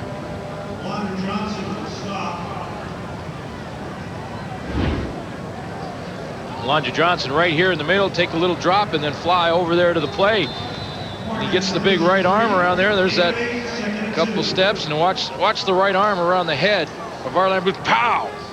That's the old-fashioned clothesline. We knew Alondra was going to be here to play tonight when we saw him in the hotel. He was patrolling the lobby last night. Kahari misses on the far side. It's pretty funny. We walked by him. The Calgary Stampeders staying in the same hotel as we are, and saw Alondra Johnson in the lobby, and I said, Alondra, what are you doing? And he looked like he was ready to play last night. In other words, you didn't want to say anything too off topic with him. You just wanted to keep everything kind of nice for him. And he was kind of intense, and he said, I'm watching for anybody coming in and out. They better be on time tonight. He was patrolling that he was lobby. The hall monitor, right? Yeah. He was like, you're not skipping curfew, not on my shift. Bob Cameron is in. Better kick this time with a slight breeze. This is Loud sliding across the 20. Penalty markers are down on the return by Camille Loud of 10 yards. Here's how the quarterbacks have stacked up in this one so far. Marcus Crandall Calgary with the edge so far. Well, you heard Matt Dunnigan at halftime get pretty excited about Marcus Crandall's numbers, and when you look at them, you can see why. You know, he's on pace for over 400 on the game if he keeps moving the ball the way he is. And the opposite end of the spectrum, Kahari Jones, has been struggling. And that's the concern you could hear in Dave Ritchie's voice at halftime. This offense has got to get back on track. It's not the preseason anymore, and that's why he's going to play him the entire way. No question, Kahari Jones is missing his favorite receiver in Milt Stegall, but the Bombers' offense has not looked sharp 6 quarters in a row now. Kelvin Anderson, as the Stampeders start deep in their own zone. Well, and usually what's happened with the Winnipeg football team this year, if the offense has struggled, the defense has picked it up and made some big plays, and they get Calgary in 2nd and long right off the bat here. They got 2nd and long 7 or 8.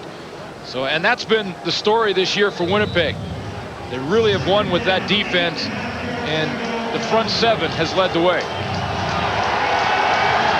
So Crandall looks at 2nd and long in the early moments of the second half. And the crowd here at the stadium a little louder all of a sudden. No one home far side.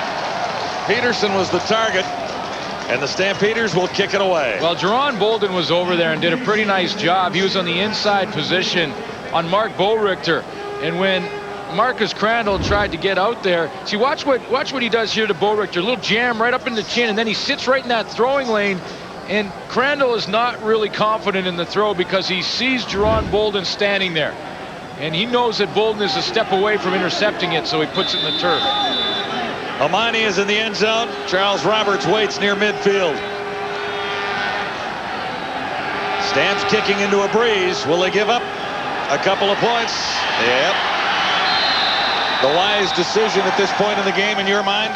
Well, yeah, I think it was. I mean, that's a ton of field position you lose, and it was a wise decision for Duncan O'Mahony to get out of bounds because he might have lost a year or 2 of his life.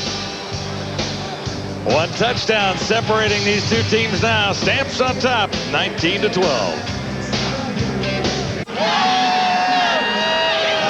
Mr. Chretchen's here. Yeah, well, everybody's here. It's a big game for the Stampeders. It is big. Minister of Sags, Doug Brown. All right, Jean. Left over from a Halloween party last night, I guess. Or maybe it's a party that hasn't ended. This guy can scoot. It's Charles Roberts again. Whoa. Big hit down there. That field, you can see, is a little slippery. 13 on the return. And the Bombers have closed to within a touchdown. Mike Roach, defensive coordinator, has got some big plays out of his defense so far in this game. When you think back to that 3rd down gamble early with Jeff Travis, he got great penetration and ended that one. That gave the Stampeders the ball. Then a couple of interceptions. Greg Frere's right there with one of them. And here's the easiest interception in the history of the league, I think. William Fields sits down on this one, and it's an underthrown ball by Kahari Jones. Jones near side on the money. Marcus Howell has his first catch of the night. And we'll see where they mark this one. It's awfully close to the 1st down marker. Well, maybe inches short. No, they'll call it a 1st down.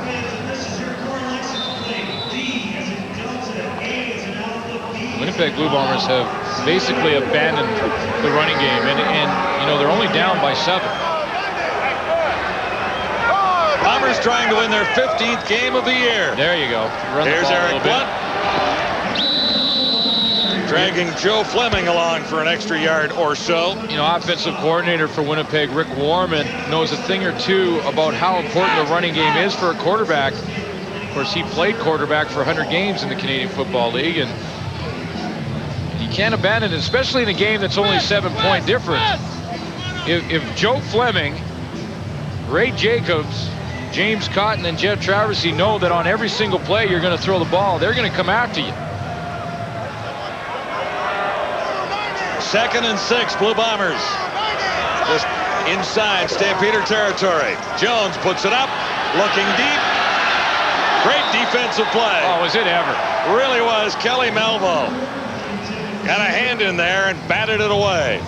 Well, it was a great play because at the very end of it, with the football on its way, Kelly Malville turned around, faced the football, and then went up with both hands so he would avoid the pass interference call. Here's the end of the play for you. And you see as he turns around, he gets both hands up there so that the officials don't have any way they can throw the flag. Here's Bob Cameron, standing at his own 45. Kicking with the breeze. Loud. Dragged down by Hocking. Imagine my surprise when I opened my Winnipeg Sun this morning and saw the Sunshine Boy. I tell you what, I thought I was going to lose my breakfast. Here he is at 47. Bob, Bomber veteran, will be in action tonight. That was in the paper today. The Sunshine Boy. I think they should rename it, though. If they're going to use Bob, they should call it maybe the Sunshine Senior Citizen. Well, he's 47. But here's the deal. He's embarrassed about this. But Westwood talked him into it. And Cameron said, no way. Westwood had done it last year, posing with a cowboy hat on. Yeah, and, just a cowboy hat. And that was all. Yeah. And Cameron said, if we finish first, I'll do it. Westwood remembered and sent the photographer over. Oh, boy. That's a nice hit. You know what? I tell you, that's funny because, kickers are different guys. And, a lot of guys bet on, let's bet on interception race. Let's bet on, the big hits. And the kickers are betting on the pictures in the newspaper to be the Sunshine Boy. I don't know. Yeah. Well, here's the deal on it, though. If you saw him in the towel there. Yeah. Well, he was wearing his jeans underneath. So they just wrapped him up in a towel just to add the sex appeal of the whole deal. Oh, was it ever sexy? 2nd and 5. Crandall had a receiver open and tossed it at Peterson's feet. So things are falling apart a little bit for the Stampeders here. Well, the defense responds for Winnipeg, and that's the difference, and that's what they've done all season long. Wally Buono knows it. Gene Gaines has no pressure on him right now. He's got a game. He's in a game that doesn't mean anything in the standings. He's just down by 7. He knows Kahari Jones will get back on track sooner or later, so just keep sending the pressure. Bombers down by a touchdown, but winning the field position battle of the second half. O'Mahony into the breeze. Here's Charles Roberts. A little seam to the near side. Oh, huge collision down there as 2 Stampeders got in his way, including Aldi Henry, number 9. Leading the Bombers in special teams tackles. Here you go, Glenn. This is what you love. The safety and the backup safety. Hello. And a little more football ahead this weekend on TSN. The NFL Sunday Nighter Jets at New Orleans. Chris Schultz likes the Saints. You may want to hedge your bets. Risky business. He likes the Saints and the points. That's tough. I had to do that one year. That's not easy. I don't know how those guys that do the line, how they get it so close. I must have missed 20 games by 1 point. I'm serious. Whoa. No one was home there. Greg Frères was the closest football player to the ball. Gordon was the intended receiver. Well, Greg Frères will probably laugh about that when they watch it on the film because he was the closest player, but he was still a few feet away. He kind of did that one just for that dive, just for a little show. Nothing wrong with that. No, another miss by Kahari Jones there. And talk about just trying to turn the light switch on, which they have done here in Winnipeg to get the stadium illuminated. But when you haven't played well or you haven't played with a whole lot of pressure, it's difficult to get back into the game. Here's Jones, and again, no one is home. A Bomber receiver flattened near the 45. No penalties anywhere. It was Arlan Bruce, and Ricky Bell was lying on top of them. The Bombers wanted pass interference, and I don't think they should have got it. I mean, it's a good no call by the officials because Arlan Bruce comes down in motion.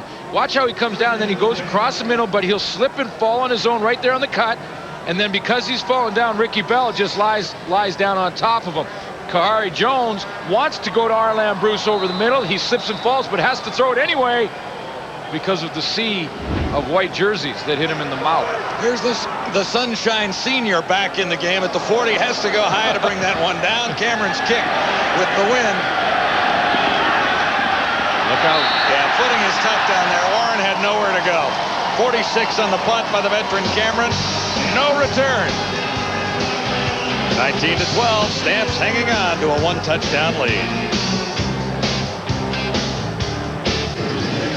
Bomber girls trying to get their team back in this one with the Stamps on top by a touchdown. After the game, the TSN Turning Point will be brought to you by Super 8. I can't stay here another minute. Not what you need to hear. Then Super 8's where you need to stay. As clean as can be 1,900 times over. Clean, friendly Super 8. All the room you want. You like the Yankees all of a sudden, right? No, I'm hanging in there with my Diamondbacks. As long as they don't pitch that Kim guy. Game 6 tomorrow night. Live at 7:30 Eastern, 4:30 Pacific time. From Phoenix. Lots to cheer about as a Blue Bomber fan. In 2001, not a whole bunch to cheer about so far this evening. But she had to have some antifreeze in her because it's kind of chilly to be in short sleeves. Play action fake. Crandall on first down. Oh! Cummings made the catch. Harold Nash went after the ball and just missed. Well, he had a shot at it. He came downhill. Harold Nash was full speed trying to knock that football down, and he was playing the ball the entire way. It was just a matter of, did Marcus Crandall put enough heat on this fastball to get it there? Well, he likely wouldn't have been able to get the interception, but he didn't miss knocking it down by much. That's strike one. 15-yard gain is the result.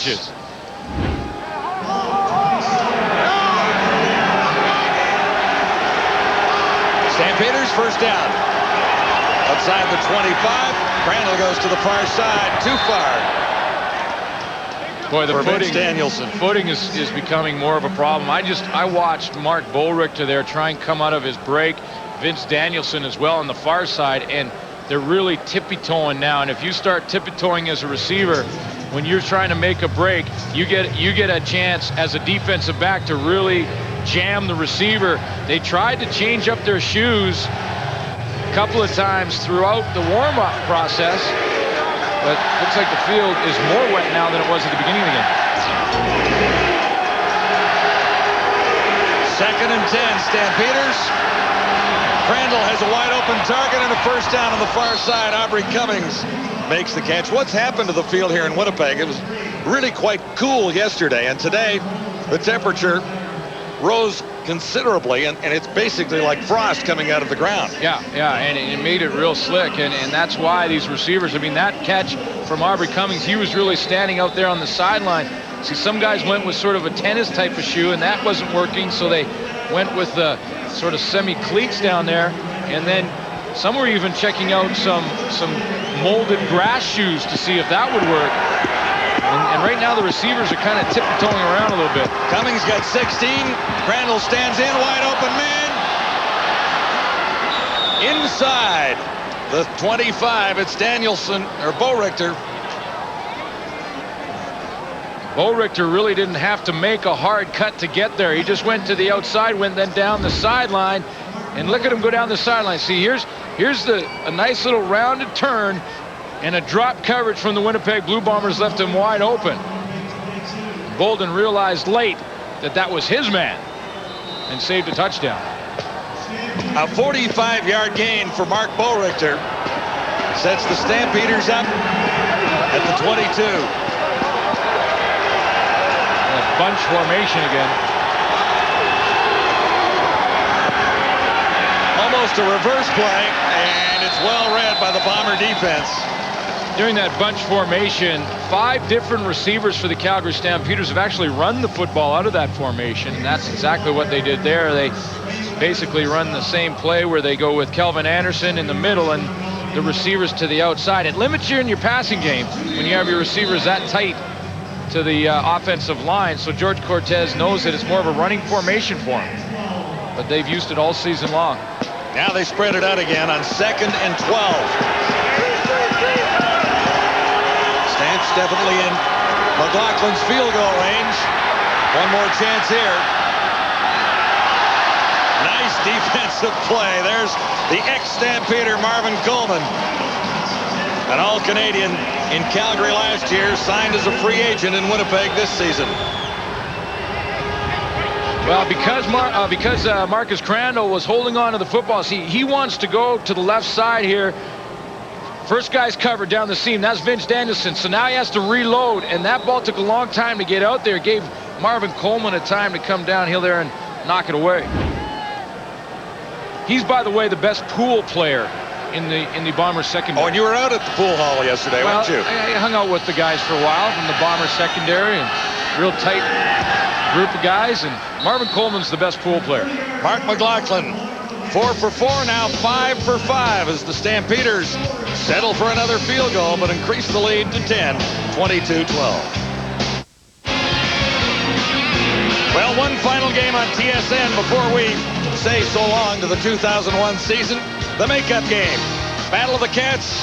Hamilton at BC on Tuesday night, 10:30 Eastern, 7:30 Pacific. Could be huge for the BC Lions. Well, it's our last game of the season.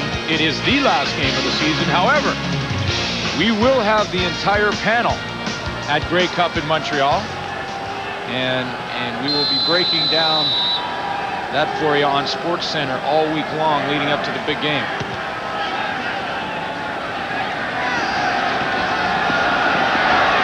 Charles Roberts breaking one, taking it to the house, not quite. He's inside the 50, instant field position for the Bombers. Also Grey Cup week, that guy might be on the stage. Wow, we CFL Player Awards for Chrysler. We'll also bring the awards to you on TSN, and who knows, maybe Charles Roberts will be up there on the podium as the outstanding rookie in the Canadian Football League. He finds a little hole, nice little cut there. You don't get your hands on that guy. He's tough to grab.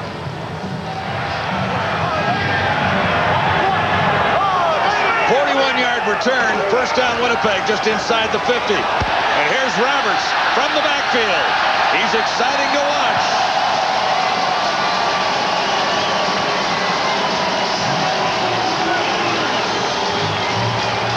He's taken a couple all the way back on punt returns this season. This is a couple of weeks ago versus the BC Lions. 58 yards, little move there, he's gone. That was the play for Winnipeg that really put them over the top. They won that game versus BC. And then, of course, Charles Roberts missed last week. But he's back tonight. 20-yard pickup there, and it's Roberts again, the left side. Alondra Johnson had enough. Alondra fires Johnson. Him down. This, we always talk about scrape. You'll hear that term often from guys in the booth, and linebackers, how they scrape to the run, and you're going to see Alondra Johnson scrape over here. This is what it means basically. You just scrape down the line of scrimmage, you're scraping to the run, and then once you scrape over there, then you just throw that right arm around Charles Roberts' neck. Scrape, scrape, scrap. Stampeders lead by 10. Bombers threatening to close in a little bit on 2nd and 9. Here's Jones in the sights of Johnson.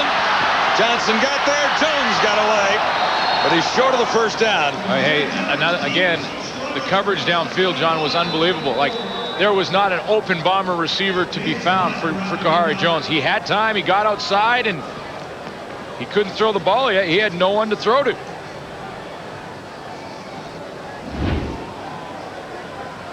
Little move out here with a wet field. Little spin move on Alondra Johnson. 31-yard field goal try. Kahari Jones will put it down for Troy Westwood. 1 for 1 from the 17 earlier tonight. He's got that one too. Bombers are back within a touchdown. Stampeders have a lot of work ahead of them yet. Yeah, when you keep the Bombers hanging around, though, it's not what you want, because you think of the Calgary Stampeders, who need this game desperately. You get up a couple of touchdowns on the Bombers, you hope that they sort of, say, okay, that's good for this one. Let's wait till next week or 2 weeks from now when it means something, right? But Wally Buono's not been able to do that. Bombers keep hanging around. Well, Buono's been through this situation on the reverse end a time or two. Yeah. As the coach of the Stampeders when Calgary had great seasons and clinched first place. or their place in the playoffs with time to spare. So he knows exactly what Richie is trying to do with his team tonight, and that's get them motivated and ready to play this game and be ready for the Eastern Final. Peterson made the catch. Helmets roll down there. Thomas Ram lost his lid. Yeah, you just mentioned Wally Buono being in Dave Ritchie's position. He's not been in the position he's in right now at all. Not ever as a head coach. That's right. I mean, worst record since 1988. Of course, Wally's first year was 1990. This is his 12th season. 8 of 11 seasons so far in first place in the West. So he doesn't know what it's like to battle for a playoff spot in the last week of the regular season. Looking for his 147th victory tonight, which would tie Frank Clare for second place all time. Here's Crandall. Chance to make something happen. He'll come short of the first down by a couple of yards. Nash got over to help with the tackle, along with Wayne Weathers. Well, it must be tempting right now for Wally Buono, but you know the move here is to punt the football. 3rd and 2. Well, yeah, I mean it's a long yard anyway. He looked at it for a second, but it's definitely in 22-15 game. Field position so important. So put your punt team out there. Yeah, with a couple of plays here, the Stampeders have regained some of the field position that they lost to Winnipeg, although they have given up 3 points. Now the only problem is number 1's back there ready to catch the punt. Yeah. Number 1 being Charles Roberts, who's been spectacular again tonight. Kick it out of bounds. Duncan O'Mahony into the breeze. No, this isn't good. Except that Roberts has to come a long way to field it. And maybe that'll work out for the Stampeders special teams. It's not all that bad, is it? No, he got a nice roll. Yeah. Got the roll. It's Calgary leading Winnipeg on Wendy's Friday Night Football. Kahari Jones and the Blue Bombers first down just inside the Winnipeg 40, looking deep for Gordon. Got his fingertips on it, but the coverage was too tight. Malvo was there. Yeah, mistake too, though, John. I think Gordon and Marcus Howell in the same place, like exactly the same place. Yeah, and this should never happen. They're discussing it on the way back. What Kahari Jones wanted was to go to Robert Gordon on a little double move here. Put on the brakes, a little move to the outside, see if he can't get in behind Kelly Malvo, but look to the left. There's Marcus Howell right beside him. And with the field 65 yards wide, you don't want 2 receivers standing shoulder to shoulder. Absolutely correct. 2nd and 10, Bombers.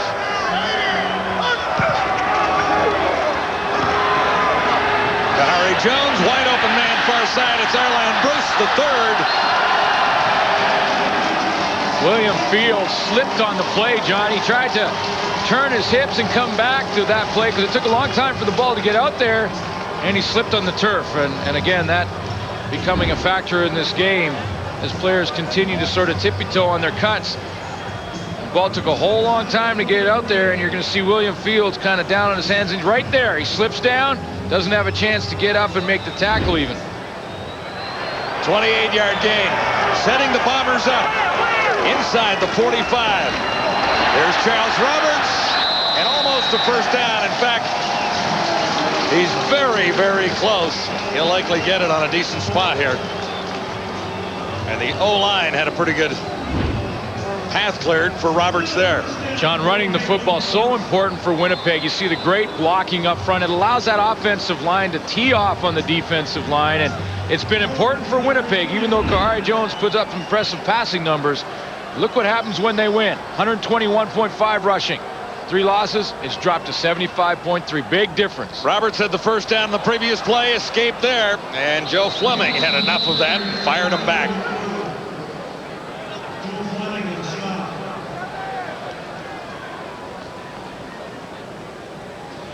"19 seconds remaining in the 3rd quarter. You mentioned they had 121 yards rushing in their wins, in their 14 wins during the season. Well, they've only have 44 tonight. Roberts doing all right in the all-purpose yards, but not out of the backfield so far. He's got 161 yards in kickoff return. There you go, yeah. 2nd down. Last play of the quarter. Pick ticked off. 3rd interception of the night. First for Kelly Malvo. First of the season for Malvo. Freres had one earlier.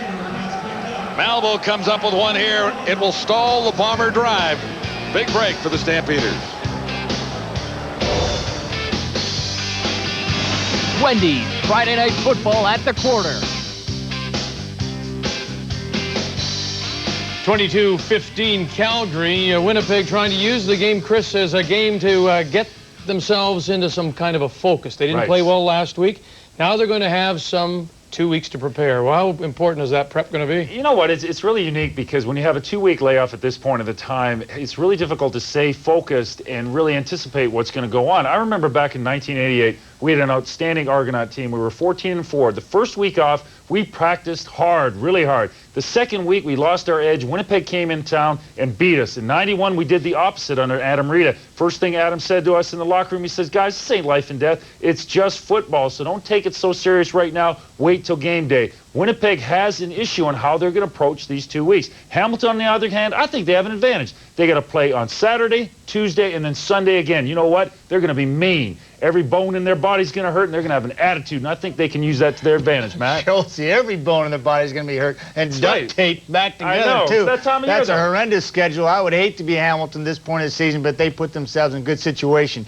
Right now, one word for the Winnipeg Blue Bombers: Stiegel. They're missing Milt Stiegel. They're going to get him back, and hopefully this will settle down this offense. I see Kahari Jones pushing the football down the field time and time again, trying to make something happen when it's not actually there. I think that Milt Stiegel is a settling factor for this offense, much like Daryl Mitchell is for Toronto, Alfred Jackson for BC, and so on and so on. They're missing their big playmaker tonight, Vic. Still, John, Glenn, the Winnipeg Blue Bombers can't be very happy with the score so far, as they're trying to get it together, but trailing 22-15 as we go back to Winnipeg.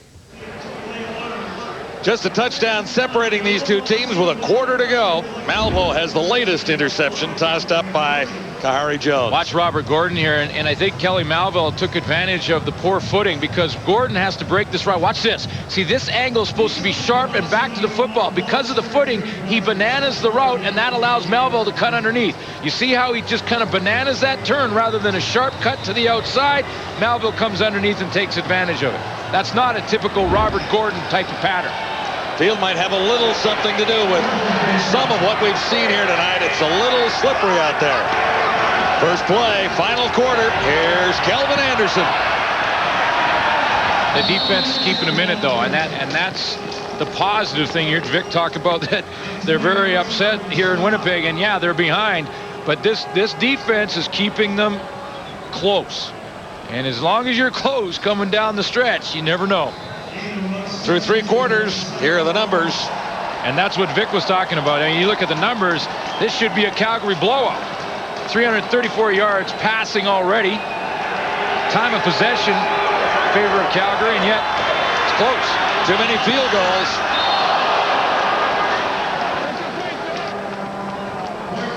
Byron Capers was covering on Bo Richter. And quickly, the Stampeders are set to kick it away. It's funny because, you know, when you talk about the footing and when the turf, either it's grass or here an artificial turf, when it becomes slippery, you think it's the advantage of the offensive guy because he knows where he's going and the defense has to wait and react. But so far, I think we've seen it the opposite in this game tonight. It seems to me the receivers are having problems coming out of their breaks, and that's giving the defensive backs a chance to catch up to the football. O'Mani is in to punt it away for Calgary. Charles Roberts waits. It's not a deep kick, and Roberts has some room to roam on the near side. Well covered by Willie Fells, who dragged him down. Calgary leading by 7. A return of 8 right there. Lots more ahead, live from Winnipeg. Blue Bombers playing their final home game of the regular season. 2 weeks from now, they'll host the Eastern Final. And what do you think of my nominees for these two teams? And when you look at the outstanding player, we talked about Kahari Jones. Kelvin Anderson, to me, is a lock for the Calgary Stampeders. I don't mind Jones there. McNeil, outstanding Canadian. Yeah. Apparently, Jay McNeil's had a great year. And I give you credit there for not going with the safety from Simon Fraser for Calgary. Greg Freres, showing your unbiased nature. Jones got it away. Roberts is down. Yeah, there's your rookie nominee. for the Winnipeg Blue Bombers. And then, you know, you got Antonio Warren, of course, Joe Fleming on defense, and he's going to be in tough, I think, this year with, you know, when you look at defensive players like Barron Simpson in the West and Edmonton Eskimos of Singor Mobley and Terry Ray. Tough to beat Bolden in the performance he's put on. Oh, yeah, and then, you know, he's in tough against probably, you know, Joe Montfort in Hamilton. And then the rookie returners, Warren and Roberts. Yeah, and Barron not too much to argue with you about there. You like my picks? I like your picks. All right. Kahari Jones near side, and he's having a night, isn't he? Arlen Bruce III makes another reception, has a touchdown on the evening so far, and the Bombers are right back in it. Let's take a look and see if Arlen Bruce has problems with the cut. Here, William Fields turns his hips. He thinks he's going deep. That's a pretty good turn. You know, and Arlen Bruce was deliberate with it. In other words, he really chopped his feet. He was deliberate in the turn and came back to the ball, and that's going to be the key. He knew he had turned William Fields and had Fields thinking of a deep pattern. So he had time to do that. Well short of the first down, however, for the Blue Bombers. So on third down, Cameron is in, stepping across midfield to get this one away. A one-hopper, make it a two-hopper. Make it almost a dead ball. Fall on it. Wade Miller leading the Bomber tacklers down there along with Brian Clark. So here's Marcus Crandall. All on the line here. 12:28 to go. Stamps on top for 48 by a touchdown. First down. So they get Clark within that 5-yard area. It was interesting last week for the Calgary Stampeders against BC. They pulled out Marcus Crandall. Wally Buono decided to go with Barnes instead of Ben Sankey. Barnes had a rough ride against the BC Lions. Sacked 3 times.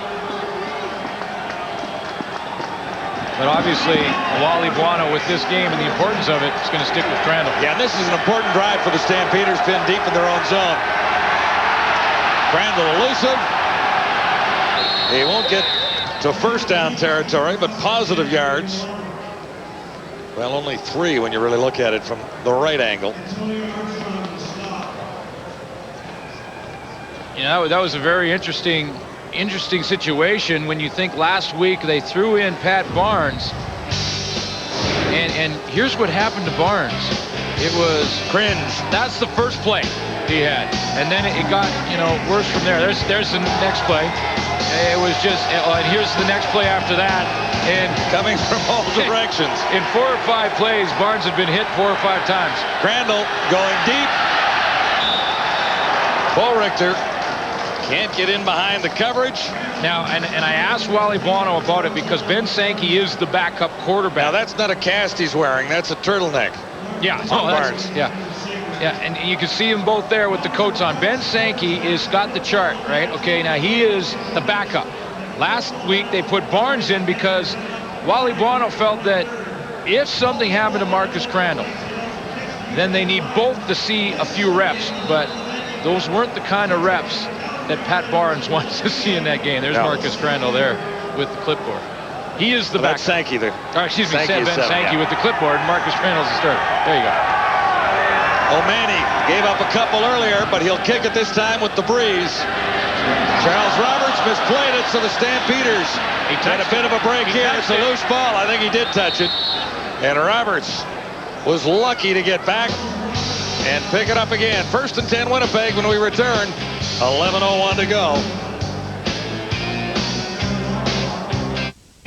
Just like rock and roll radio in Winnipeg tonight, the hits keep on coming. Well, yeah, Albie Henry's been involved on special teams for Calgary.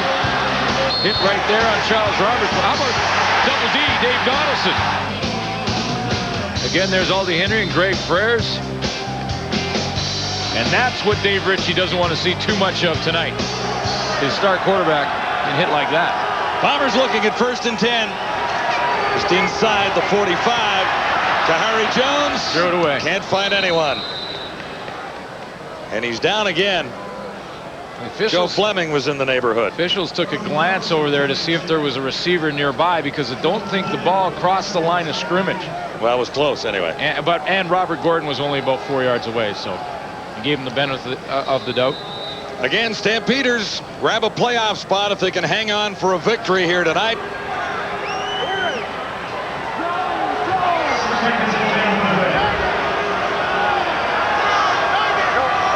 Comes Alondra Johnson. 2nd and 10.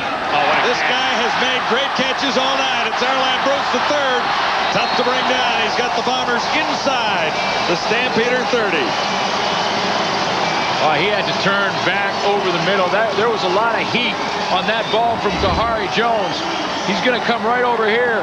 Watch Arland Bruce have to go back behind him to catch this one with his hands because it's overthrown. And that's a tough catch. What makes it even tougher is that it's right over the middle, and that's in an area where you're usually going to get tattooed by somebody, either a linebacker or your free safety. Another big catch from Arland Bruce. 38 yards. Bombers are inside the Stampeder 30. Bruce has 6 catches tonight. Jones can't get it away. James Cotton, number 99.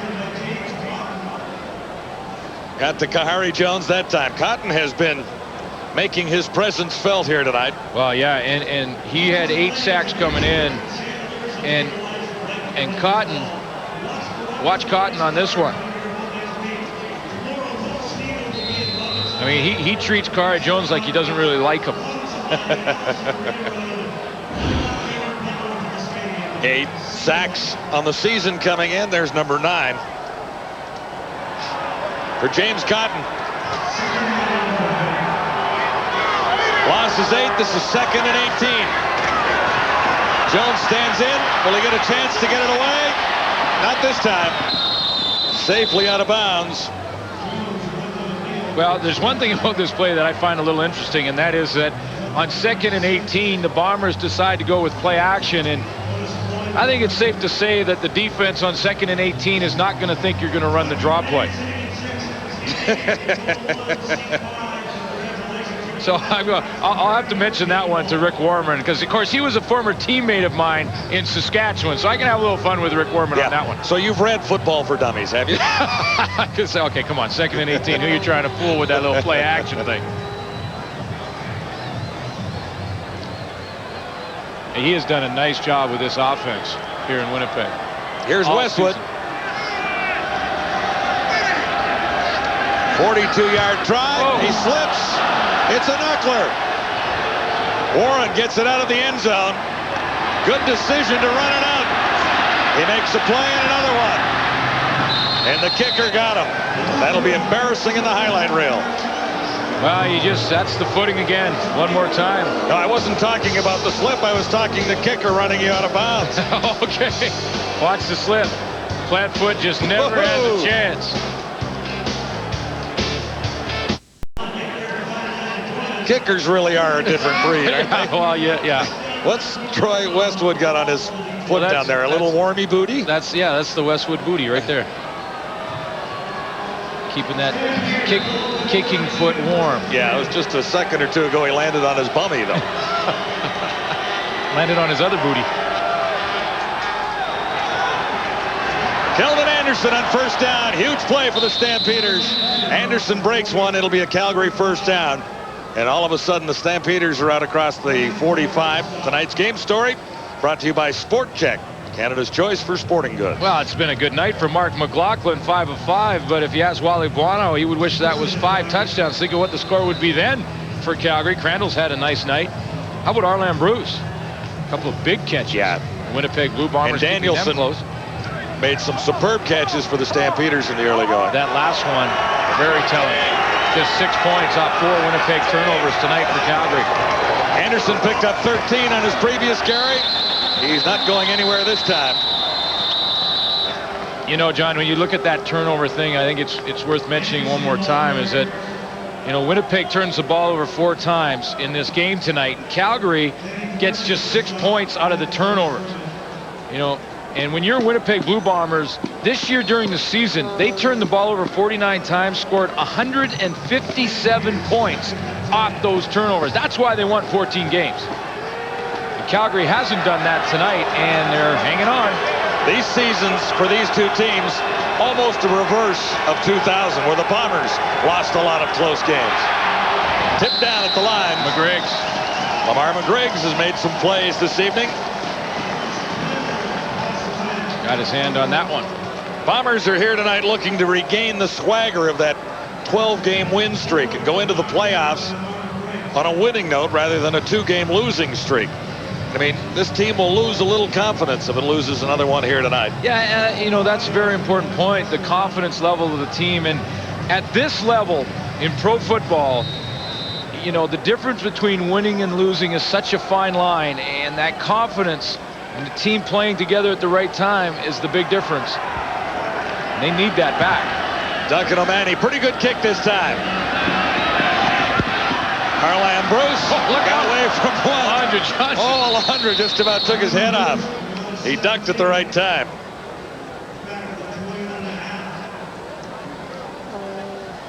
Well, when we're done here, we'll send you back to Sports Center. Dusty and Duffy will have all the stories, scores and highlights, previews to wrap up a day in sports.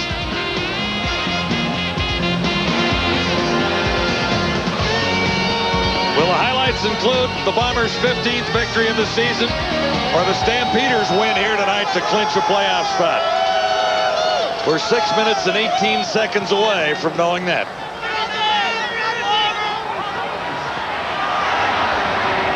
Kahari Jones missed his target. It was actually tossed behind his intended receiver, Andre Arlay. And Cotton was through to put the heat on Jones. He's taken a few hits tonight, no question. There's Cotton again. He's on that end, and he has had a good night.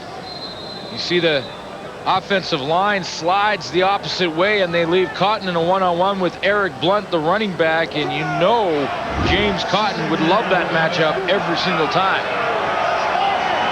250 against 200.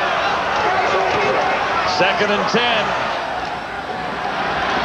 Marcus Howell made the catch. Johnson was there and limited the gain, so there won't be a first down. Well, I think, you know, if Calgary can hang on and win this game, they'll look to their defense and they'll thank them for it, because, you know, Kahari Jones all season long has put up some pretty impressive numbers, and right now Mike Roach has this defense pumped up. They've made plays. We talked about the turnovers being the key for the Calgary Stampeders. They've been a big factor in this game. They needed to turn the ball over. They've done that. You know, they came in with a -11 rating in the giveaway takeaways. They only had 12 interceptions. They have 3 tonight. Stampeders will gain a little advantage in field position here. Sonia Warren, not much of a return. Still positive yards. 1st and 10 Calgary near the 50 when we return with 5:16 to go. First down Calgary. Nice play action fake by Crandall. He's got a target, and he missed by about 15 yards, hooking up with Aubrey Cummings. Yeah, and that's a ball that Marcus Crandall wants back, because Cummings was in behind the coverage of Harold Nash. Now Nash came off it because he saw the ball was thrown so far away from him, but it's tough to get the receivers out into the patterns in that bunch formation that the Calgary Stampeders run. Here's good news for the Stampeders. When leading after 3 quarters, they are unbeaten, 7 wins. However, 4:47 remaining.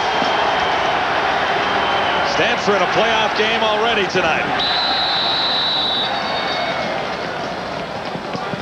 Peterson couldn't make the catch.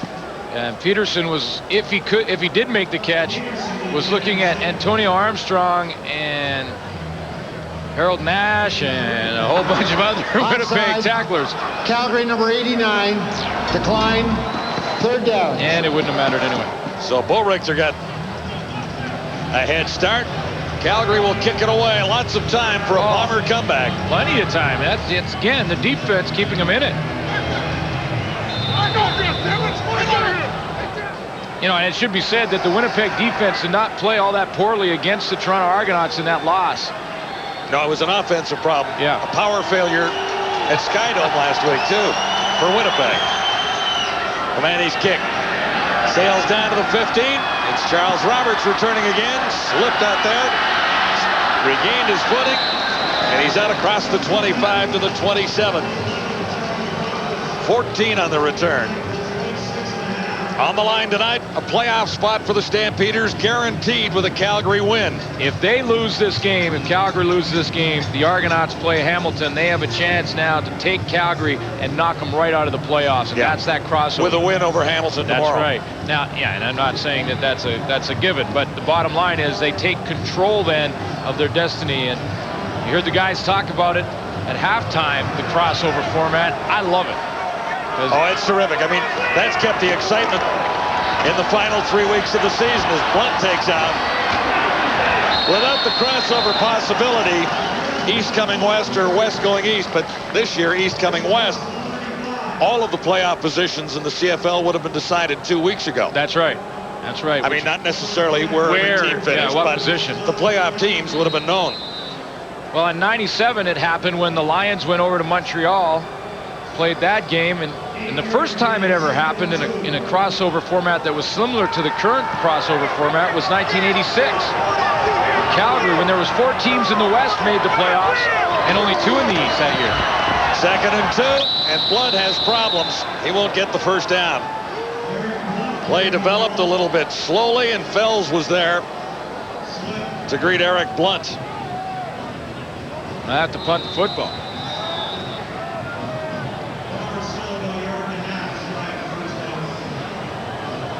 Three minutes to go. Bombers and the Stampeders not done yet. It's Wendy's Friday Night Football, our final edition for 2001. It never snows in Winnipeg in November. Beautiful night for football here. Wendy's CFL Live. It's not that nice. Our final telecast. Ticats Lions, the makeup game from BC Place on Tuesday night. You know, maybe we should just like dress up something like that for the final one. What do you think? Well, speak for yourself. We're in the dome then anyway. It's not quite as cold. Camille Loud on the return, but a penalty marker comes down. 2:50 to go. All on the line for the Calgary Stampeders. The playoffs began for Calgary about 2.5 hours ago. They have to win tonight to guarantee a spot in the playoffs.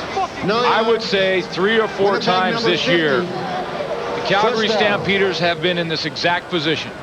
With the lead, under 3 minutes to play, with the football, and a chance, if they drive the field, put some points on the board, they can ice it. They haven't been able to get it done. You think back to that Hamilton game, Ben Sankey had the same opportunity, couldn't put a drive together, the Ticats won the game. Penalty against the Bombers on the return, setting Calgary up at the 50. Pitch to Kelvin Anderson. Good call. Anderson is running well in the second half. He's across midfield and most of the way to a first down, a gain of 6. Well, that's 6 the hard way for Kelvin Anderson. I mean, this is as tough a run as you're going to see. Not spectacular. Watch Kelvin Anderson get up there, hit 1 there, 2 there, hit 3, 4, 5, 6, 7, 8 hits, 9, and then thrown to the ground. Yeah, and his last carry, he took it 13 yards and got Calgary out of a deep hole. 6 yards, 9 hits. 2nd and 4, Stampeders. Oh, there you go. Pound it in there. Pound it up in there. He's a little short. I think they're going to mark it right on the 50-yard line, which would be, you know, about half a yard short. You know, the footing, again, is a big factor when you're trying to decide whether or not to gamble on 3rd down. You know, if your running back or even your quarterback on a sneak slips, trying to take off into that line, you have no shot of getting the first down. Yeah. So here you go, 3rd down, less than a yard to go. This and is big. It didn't take long to make the decision. Calgary will go for it. This is big.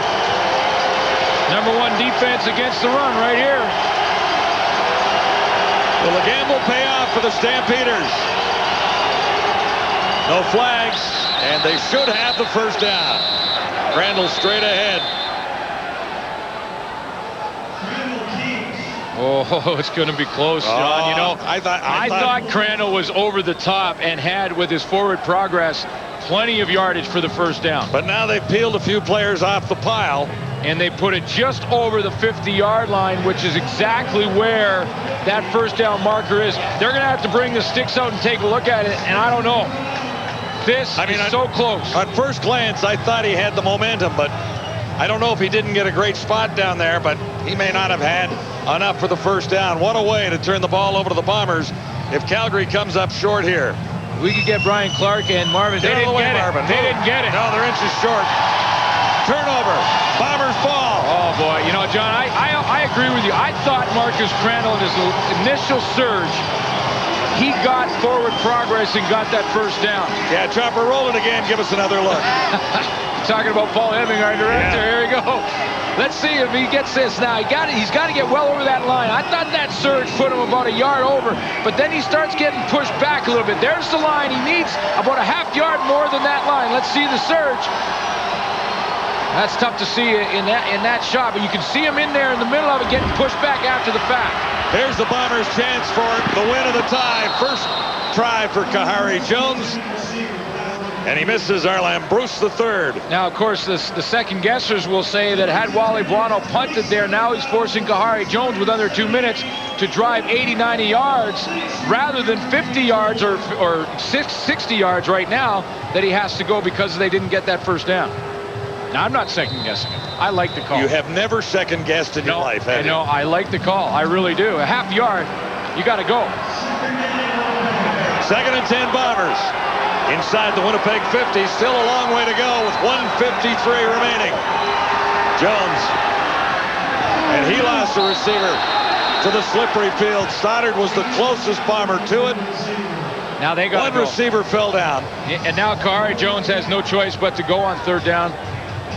Well, you know what? Maybe not. Yeah, Dave Ritchie is sending the punt team on. I mean, you know he's got confidence in his defense, and that's the only reason I could say that he's going to do this at this point. With 1:40 left, you're down, but you have to score major. Well, keep in mind, this game is not as important to the Bombers as it is to the Stampeders. Which is why wouldn't you gamble then? 34 on third down. There you go, second guessing again. Cameron's kick. Warren Ball held on, however. Fumbled the ball. And 1:41 remains. Stampeders on top, 22-15.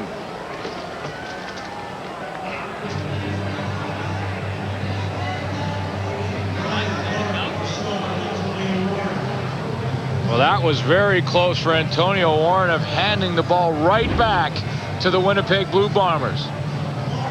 Trying to slide underneath that football, bounces up off his chest. And, well, there's no penalty marker down, so have a look. And the ball bounces around a little bit. Woohoo! Brian Clark makes a tackle. Very close to handing it back over to the Bombers. Into the final 1:41 here. Stampeders lead it by a touchdown. Critical game for the Stampeders' playoff hopes. Dave Ritchie relying on his defense. He wants a quick 2 and out. And, you know, they're going to call their timeout now. Tom Europe quickly moves to the official to call the timeout. So Ritchie, by not gambling on 3rd and 10, relying on his defense now to get the quick 2 and out and a punt. Now, if you get a good punt from Duncan O'Mahony, you're looking at losing, say, 10 yards from your original field position. And now you're probably looking at 1:20 left in the game. But that's all predicated on the fact that his defense has to stop right here on second down. Marcus Crandall in the second half, 5 of 14 for 91 yards. He had a very solid first half, over 200 yards. Who do you go to now? Travis Moore, obviously no longer in the lineup for the Calgary Stampeders. Mark Bohlrichter's been very quiet. If you're Marcus Crandall, you know, how do you get 32 involved? Kelvin Anderson, that's the question. Well, maybe a screen. What do you think? 2nd down and 9. Probably not bad. Ibtu Kara. Yeah. And he almost tipped it into the hands of Jerron Bolden. I believe that's the first pass Crandall has gone to Ib Tunkara. And, you know, again, in a crucial situation in the game, a first down that can ice it for you. Yeah, he's colder than a mackerel coming off the bench. Yeah, and that is, you know, been the problem for the Stampeders. Now, obviously, they have the lead, and I'm not saying they won't hang on to this lead, but that's not the play that Wally Buono wanted. Or at least not the receiver he wanted to be the target. Duncan O'Mahony. Pretty good kick. Roberts bobbles it.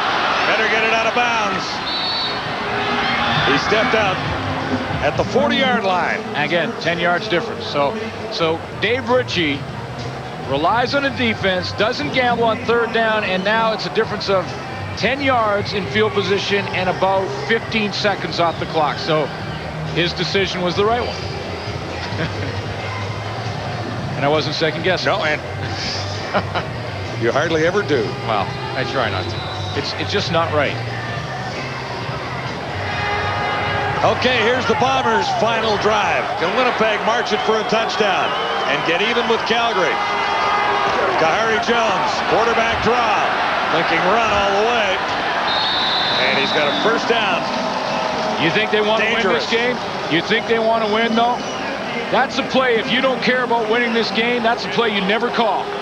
Kahari Jones on a quarterback draw. Because you know he's going to get hit on that play.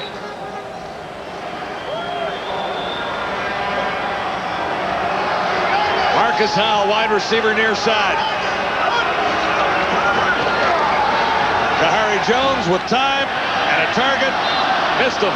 Looking for Arlen Bruce. Why not? He's been hot all night. And Kahari Jones just didn't get it out there to him. Didn't put enough on that throw. Now here, I'm just going to throw this out. Minute 5. Should the Winnipeg Blue Bombers drive, get down in here, and score a touchdown? You're Dave Ritchie. This game means nothing in the standings. Do you go for 2?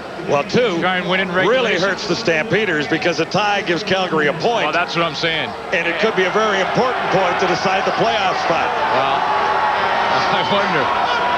2nd and 10 Bombers. Jones over the middle. Picked off. What an interception by William Fields. Stampeders are going to the playoffs, folks, with 55 seconds left. 2nd interception of the night for William Fields. We thought it'd be a key to this game. The Calgary Stampeders had to come up with some big plays from their secondary.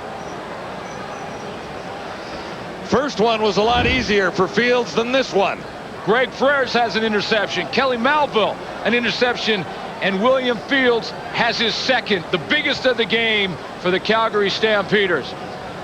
And he's working on the #1 target tonight for Kahari Jones. Arlen Bruce III cuts underneath him, takes that football, and Wally Buono has some big plays out of his secondary, and he's pretty pumped up about it. I guess so. The V for victory from Wally Buono. Still 55 seconds on the clock. But the Stampeders. Was that a smile? It was almost. Okay. It was just a little upturn around the corners of his mouth. 55 seconds left. And Crandall didn't like what he saw. He really went down on his own. Well, you remember Tom Europe already called the Bomber timeout in the 2nd half, so they can't stop the clock with the timeout again.